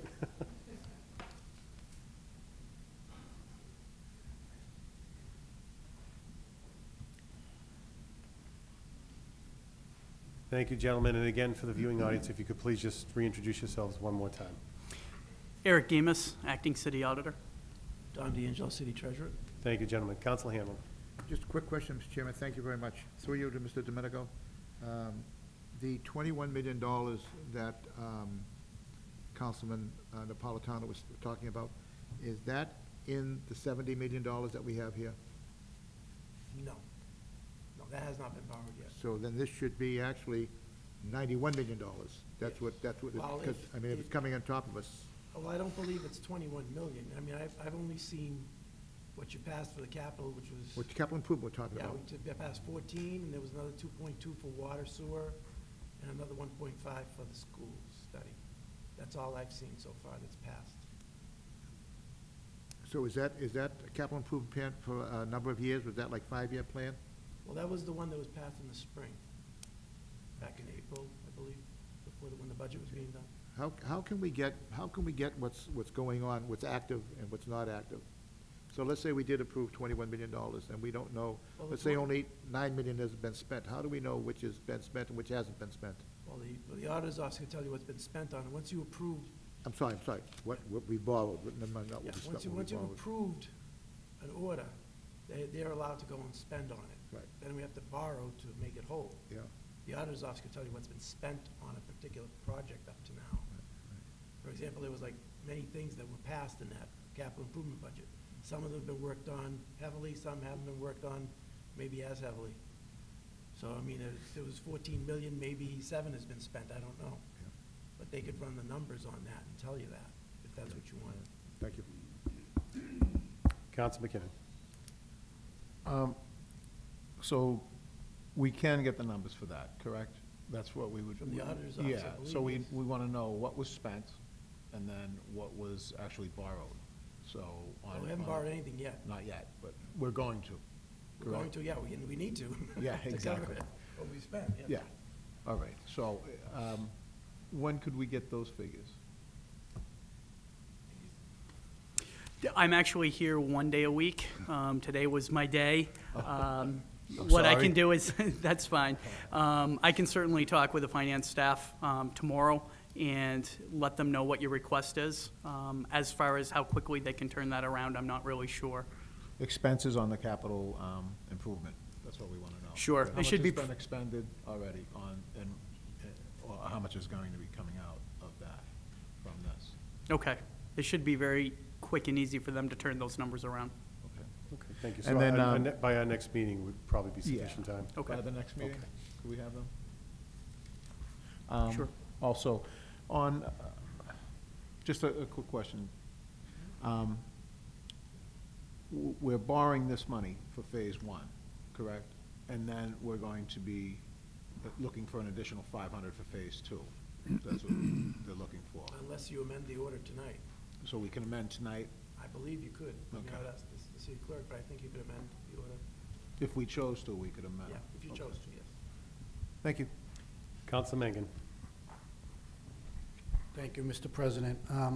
Mr. D'Angelo, through you to Mr. D'Angelo, I mean, I kind of agree with, I mean, I didn't realize it was such not that it's not cheap, but it's, like I said, compared to the first part of the project, I kind of agree with Councilor Sani a lot. I mean, to go through that whole thing and then to disrupt the neighborhood and, you know, the school down there and everything else, and then to come back at some point, bring all the construction equipment back again and digging up the field and doing whatever. I mean, fiscally, does it make sense now, especially with the bond rating being where it is? Does it make sense to really do this all in one? Well, every time you borrow, you incur issuance costs. So if you're gonna borrow, you might as well borrow one big time and be done with it. Okay. We usually try to borrow once a year if we're gonna borrow. So we're looking at really, to do this project complete, 2.7 million, based on those numbers? You gotta ask the engineers that, but yeah, that's what it sounded like to me, 2.7. Okay, thank you. Council DeFlorio. Thank you, Mr. Chairman, through you. This park is not going to be started till the spring, is that correct? It's not going to be starting now, the winter's coming. So by the time you start the park, by the time it gets excavated and started, I'm sure by that time, we'll have free cash. And you're talking $500,000 extra. Well, we have free cash now, but you won't get another free cash certified until, November. well, next October, next year. Oh, this is November, that's right, I'm sorry. What do we have left in free cash at the moment, do you know? I don't know that anything's been taken out of it. So whatever you were advised was in there, that's what it is. It's whole, I think, at this point. Okay.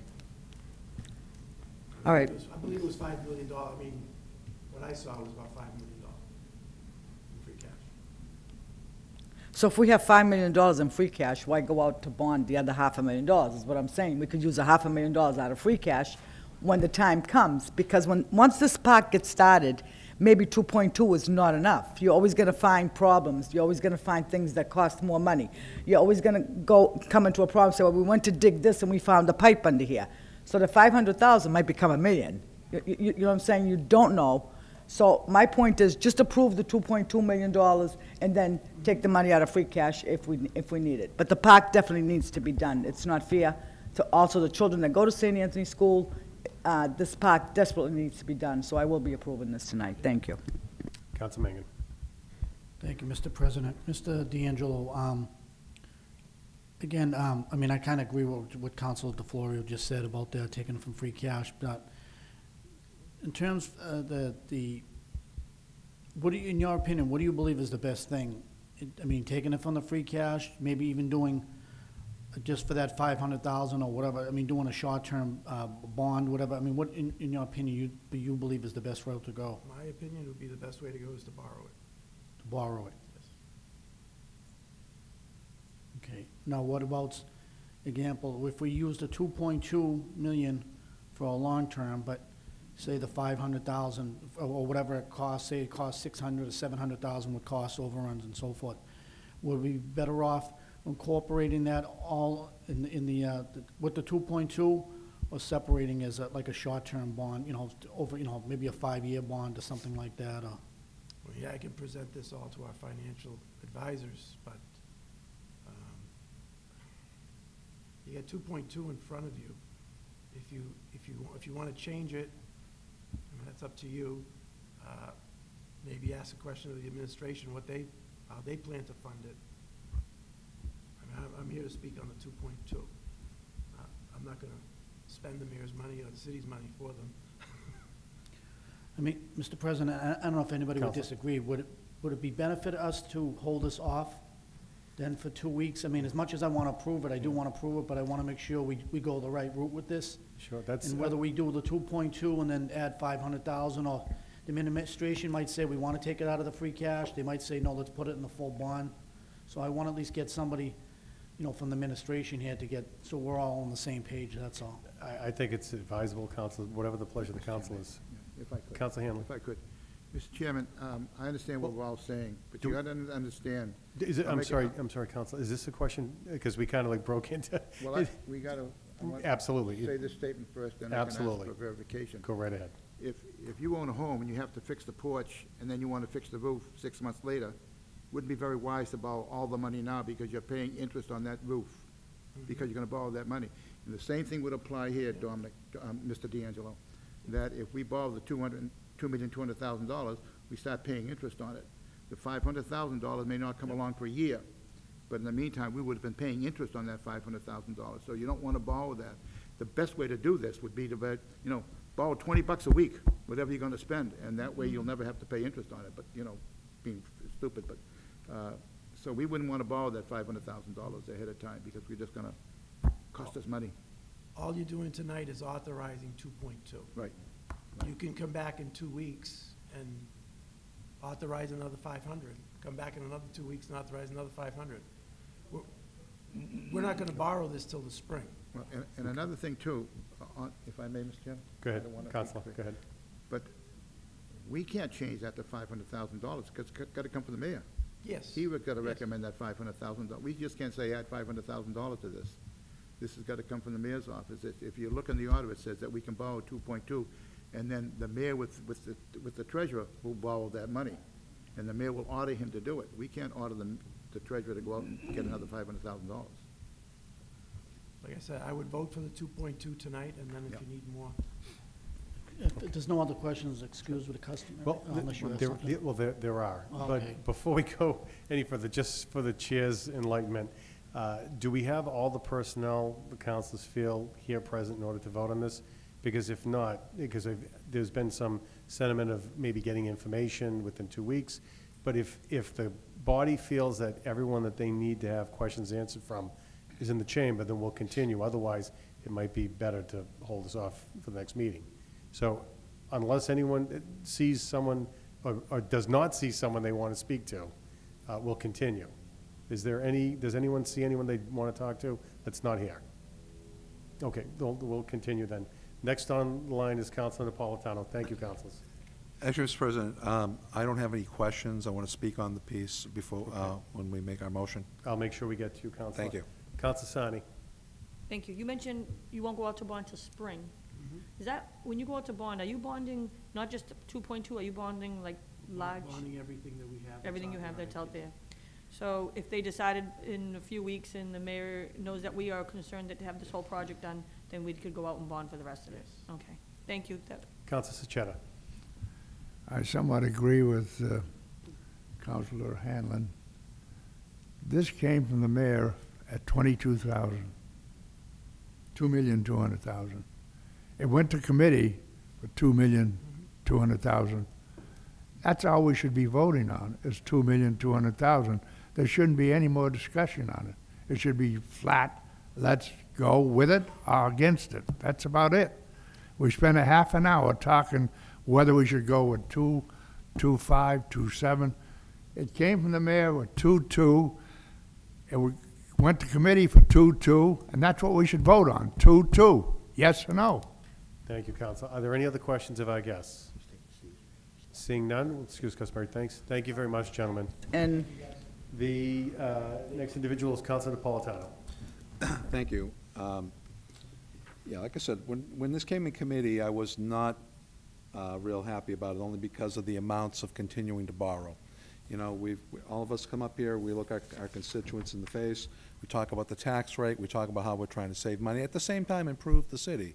And we've just agreed to spend money that is improving the city and improving its operations. This situation here, I mean, I'm inclined to go with it, only because of the condition of the park. The meadow has not been worked on in a long time. It is used pretty heavily by a lot of the kids. I have no problem with it. I also concur with Councilman Hanlon and Councilman Sachetta. You know, let's just talk about the 2.2.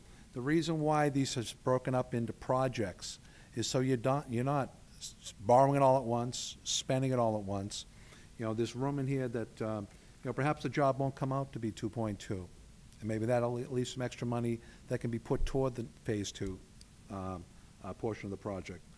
Hard to say, but that's not the question before us today. The question before us today is approving 2.2 million to improve this park. I'm gonna vote in favor of this, and I hope that everyone else does. And let's move on, and you know, I'll be willing to entertain the Phase 2 issue next year. Second motion. second motion. Been moved in second, favorable action. Clerk, call the roll.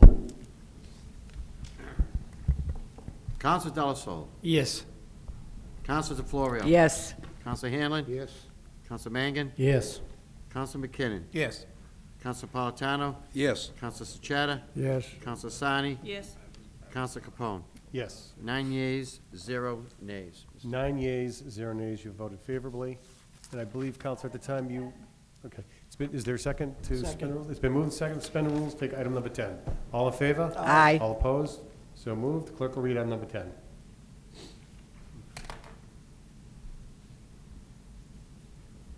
Excuse me, I gotta.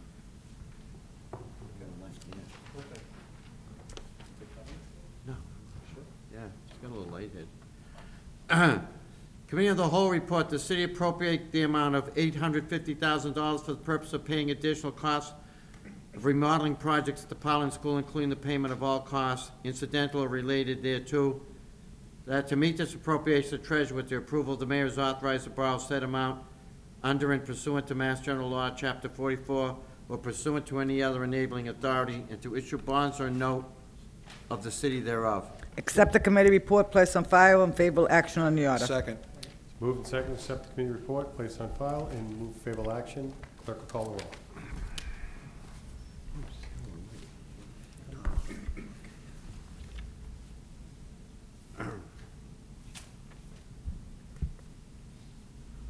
Counsel Delasole. Yes.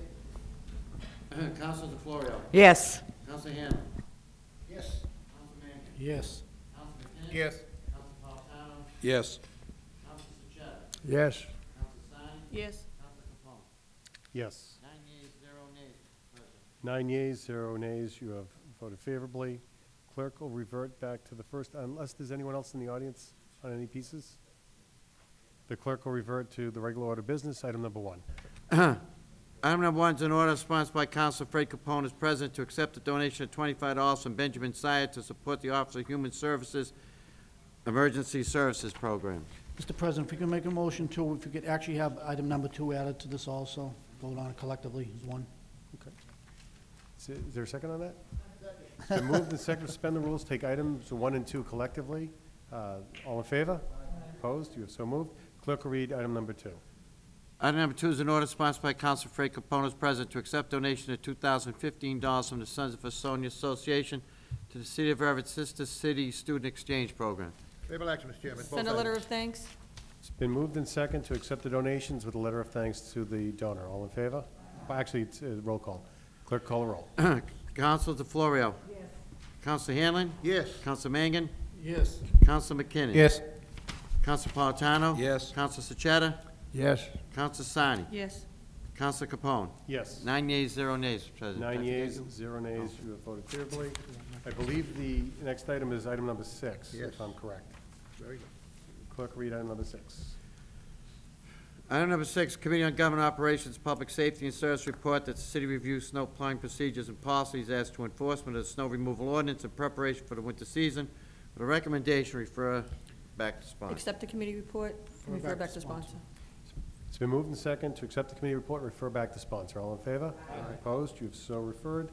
Clerk, read the next item of business, item number 7. Item number 7, Committee on Business, Community and Business Development, report on community development, explain the future and improvements for Everett Square. Accept the committee report and place on file, and we'd like to hold it over into the committee. Grant further time in committee. It's been moved and seconded to accept the committee's recommendation for further time in committee. All in favor? All opposed? You have so moved. Next item of business, item number 11. Item number 11 is resolution sponsored by Council Peter A. Napolitano.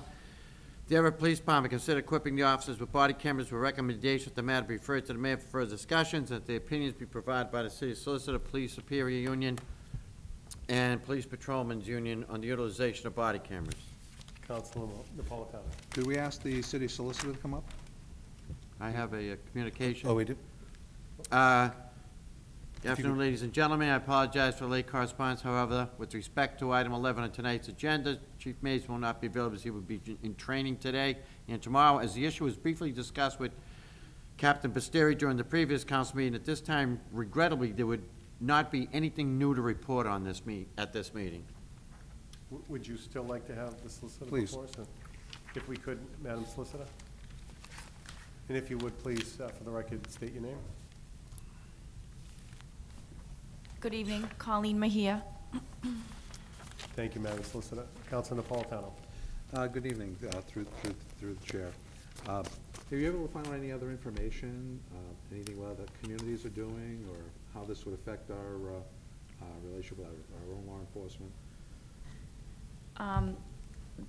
I haven't been able to find too much information on other communities. I know that Methuen is, I think it's Methuen, is, it's new, I think. It's not, Yeah, they've actually been very aggressive. They've been on Chronicle. They've been, Yeah. they've been, appeared on a number of things talking about it. we haven't discussed it with the union, so I don't know what the feel of the union members are. It's something that we can discuss, but I think that the administration is still looking into it before we expend energy on trying to negotiate it. We just wanted to make sure that the administration would be on board. Okay, and that's a prudent course of action. You know, I mean, one thing I'd like to, I mean, that Methuen has been stating is that they're finding a higher conviction rate, you know, with the evidence it tapes. That type of information, I think, is important, especially where the city's developing and changing, and we've got a lot of different things coming at us over the next couple of years. You know, I just want to make sure that we're ahead of the curve, not trying to play catch-up after the fact. So if you could if you could look into a little more information on that for us, I'd appreciate that. I have no further questions at this time. Any other questions? Seeing none, thank you very much. Mr. Chairman, I'd like to motion to grant further time. Second?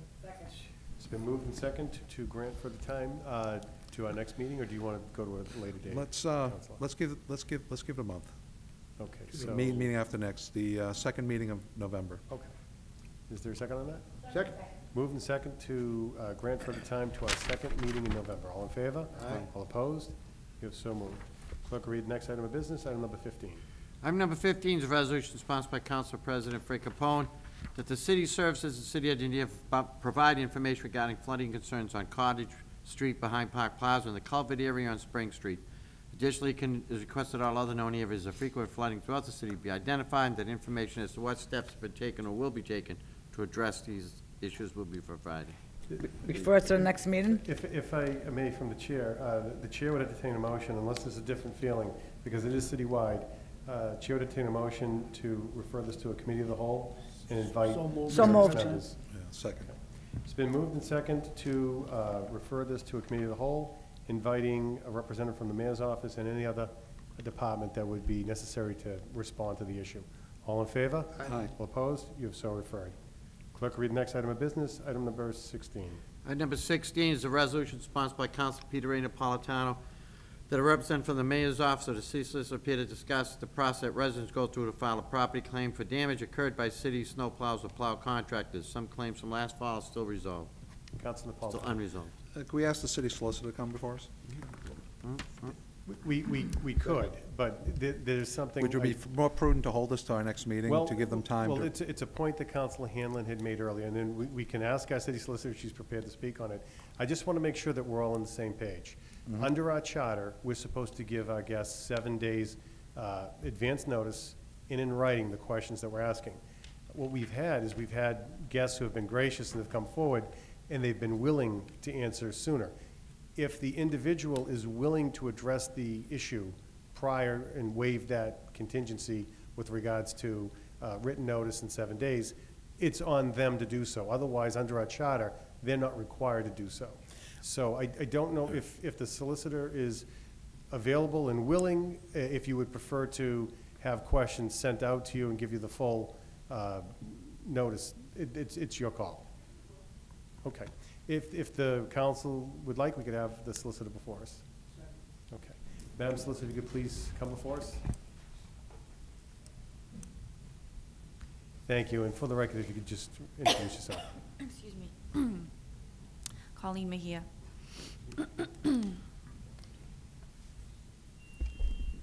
Councilor Napolitano, I'm sorry. Thank you. Through the chair. Good evening again. Yeah, my concern here is that, you know, I've heard back from a number of residents who are still having some issues from last winter, and I don't want to open a can of worms here. I don't want to, you know, I don't want to get the idea, get the thought in people's heads that winter's coming, time to, you know, sue the city. But what is the process? Should a resident incur damage, be it a city vehicle or a contracted plower?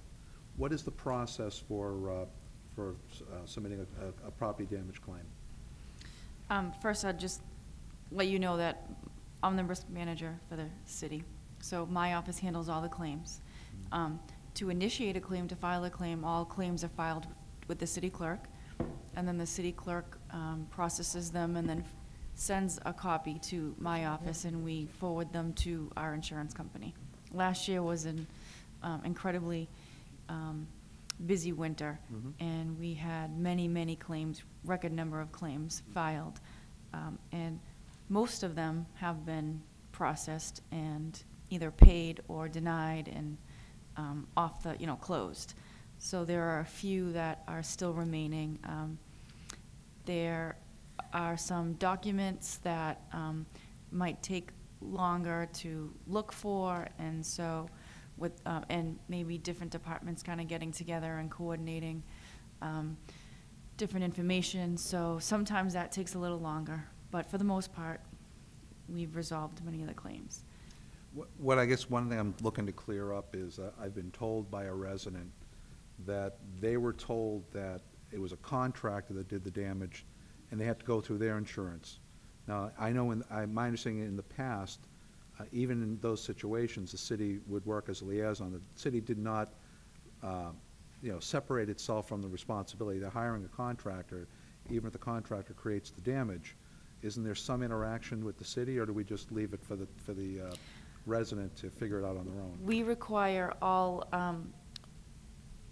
contractors to supply us with their insurance information, and as far as I know, we require them to add us as an additional insured on their policy when they're working as a contractor for us. So it would be the the contractor's insurance company who would be processing claims if it was a contractor who did the damage rather than a city vehicle doing the damage.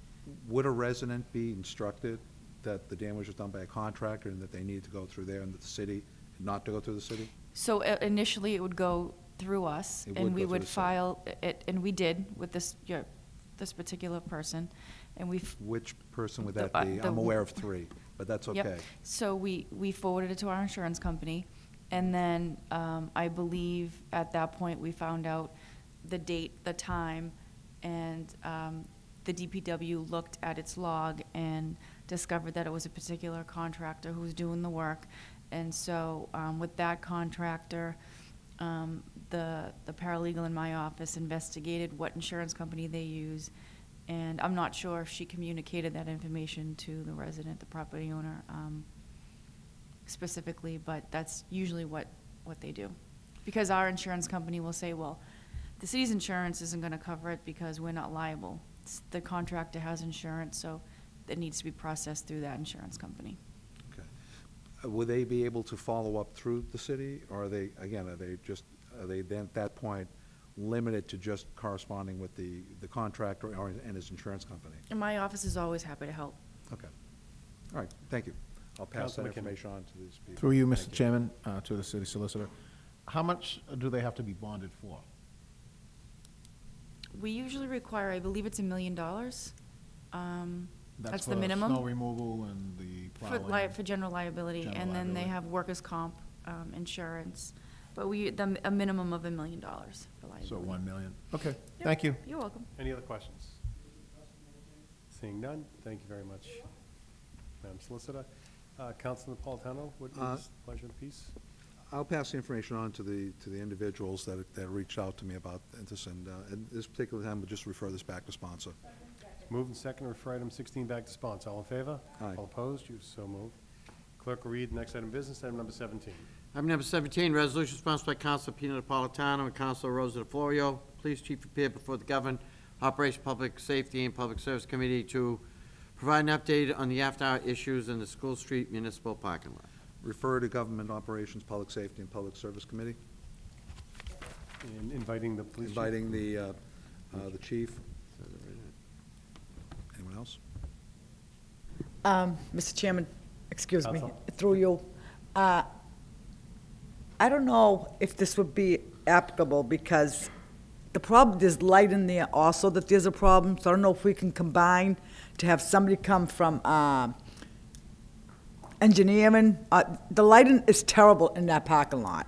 And unfortunately, when Councilor Napolitano called me, I was in work, and I really didn't have time to think about this as it's coming to me tonight. And I've gone through that parking lot every night. I'm going through that parking lot. The Brazza Grill is supposed to have lights, they don't have lights on. But also further, there are more stores that there are no lights. So is it up to the city to add more lighting? Is it up to the stores to add more lighting? I'd like to have them come in front of governments and operations and see if we can figure this out. If we could ask someone from the engineering department to come Yeah. down and give us a breakdown. I mean, lighting is one of the key issues I'm hearing in the municipal parking lot there. The buildings do have their own lights as well, but there's nothing in their license requiring it to be on 24/7 or after hours. So, yeah, we need to look at not only the lighting for the municipal parking lot, but we also need some feedback on what the police have done since the incident to step up and make sure the crowds are not accumulating. Okay. So I'd be fine with inviting someone from the city, from the lighting department. So if we have the motion correctly, we're looking to refer this to Government Operations, and we're inviting the police chief and a representative from the engineering department. That'd be fine. And it's been moved and seconded to do so. All in favor? Aye. Opposed? If so moved. Clerk will read the next item of business, item number 18. Item number 18 is a resolution sponsored by Council Pino Napolitano and Council Leo McKinnon that someone from the Water Department and City Services appear to provide an update on the work being conducted on Estes Court, Bradford Terrace. Residents are getting water via hoses from other residents. Who would like to speak on this piece? I have a question. Is there Which of you would like to go first? You're both on it, I so. spoke to the residents, so I'd like to. Councilor Napolitano. Okay, has there been some, I'm under the impression there was something was said or sent from the engineering department? Let me check with the clerk. Mr. Clerk, do you have any communication from the engineering department? on this piece? Let's see. No. The main concerns here is that the project there has taken on a couple of different phases, as a lot of these projects do. It started actually a year ago with the sidewalks and the curbs, then the gas company came in the spring, then later on it was decided that we needed to upgrade the water.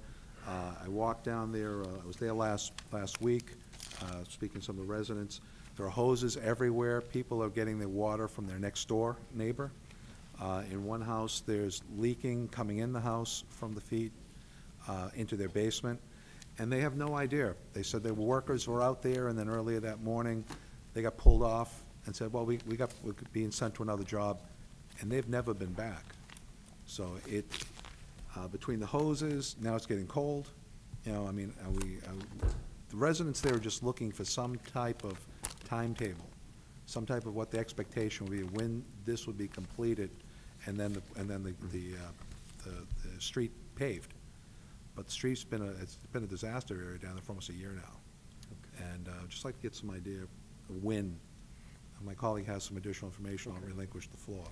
Council McKinnon, you are co-sponsor, do you have Yes. additional? I spoke to Julius Ofrani today, I believe. He's one of the engineers. He had called me and stated that this piece was on tonight. He was supposed to have a written response for us. I don't know if he did or not, but by the clerk, Yeah, it we don't doesn't have seem- it. Doesn't seem so.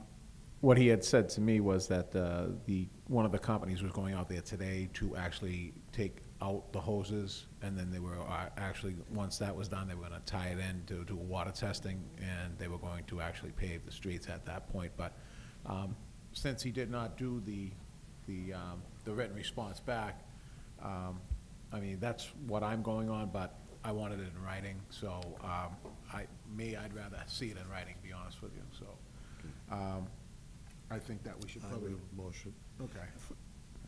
If we could motion to hold this over to our next meeting, send a communique to city engineer to ask for a written response and a timetable and update. I mean, hopefully in 2 weeks, you're coming in to tell us that some of this has been resolved. I mean, we'll be down there looking, talking to the residents in the meantime. Okay. Council Sani. Thank you. I'm actually, the reason why I have my phone out, I do have an email, because I did actually reached out to the engineer in the water department, and the contractor did email me that they were going out Monday or Tuesday today, and that he was gonna be finishing up his work. And he did try to talk to some of the residents, because it's been over 3 years. So I do have an email that they stated that they were going this week to finish up the rest of what the contractor had to do. So I just wanna let them know that. Whatever the will of the council is, right now, we've got a motion, and it's been seconded to refer to city engineer with the response for the next meeting. Do you want to stay with that, lay it on the table? What would you like to do? Okay. So it's been moved and seconded to refer this to the city engineer's office with a request for response at our next meeting. All in favor? Aye. All opposed? You have so moved. Cynthia, could you forward? Clerk will read the next item of business, item number 19. Item number 19 is the council worksheet. One item, Council Michael Mangan to look into the flooding on Carter Street and the Park Plaza condominiums. We don't speak on worksheet. Yeah. The,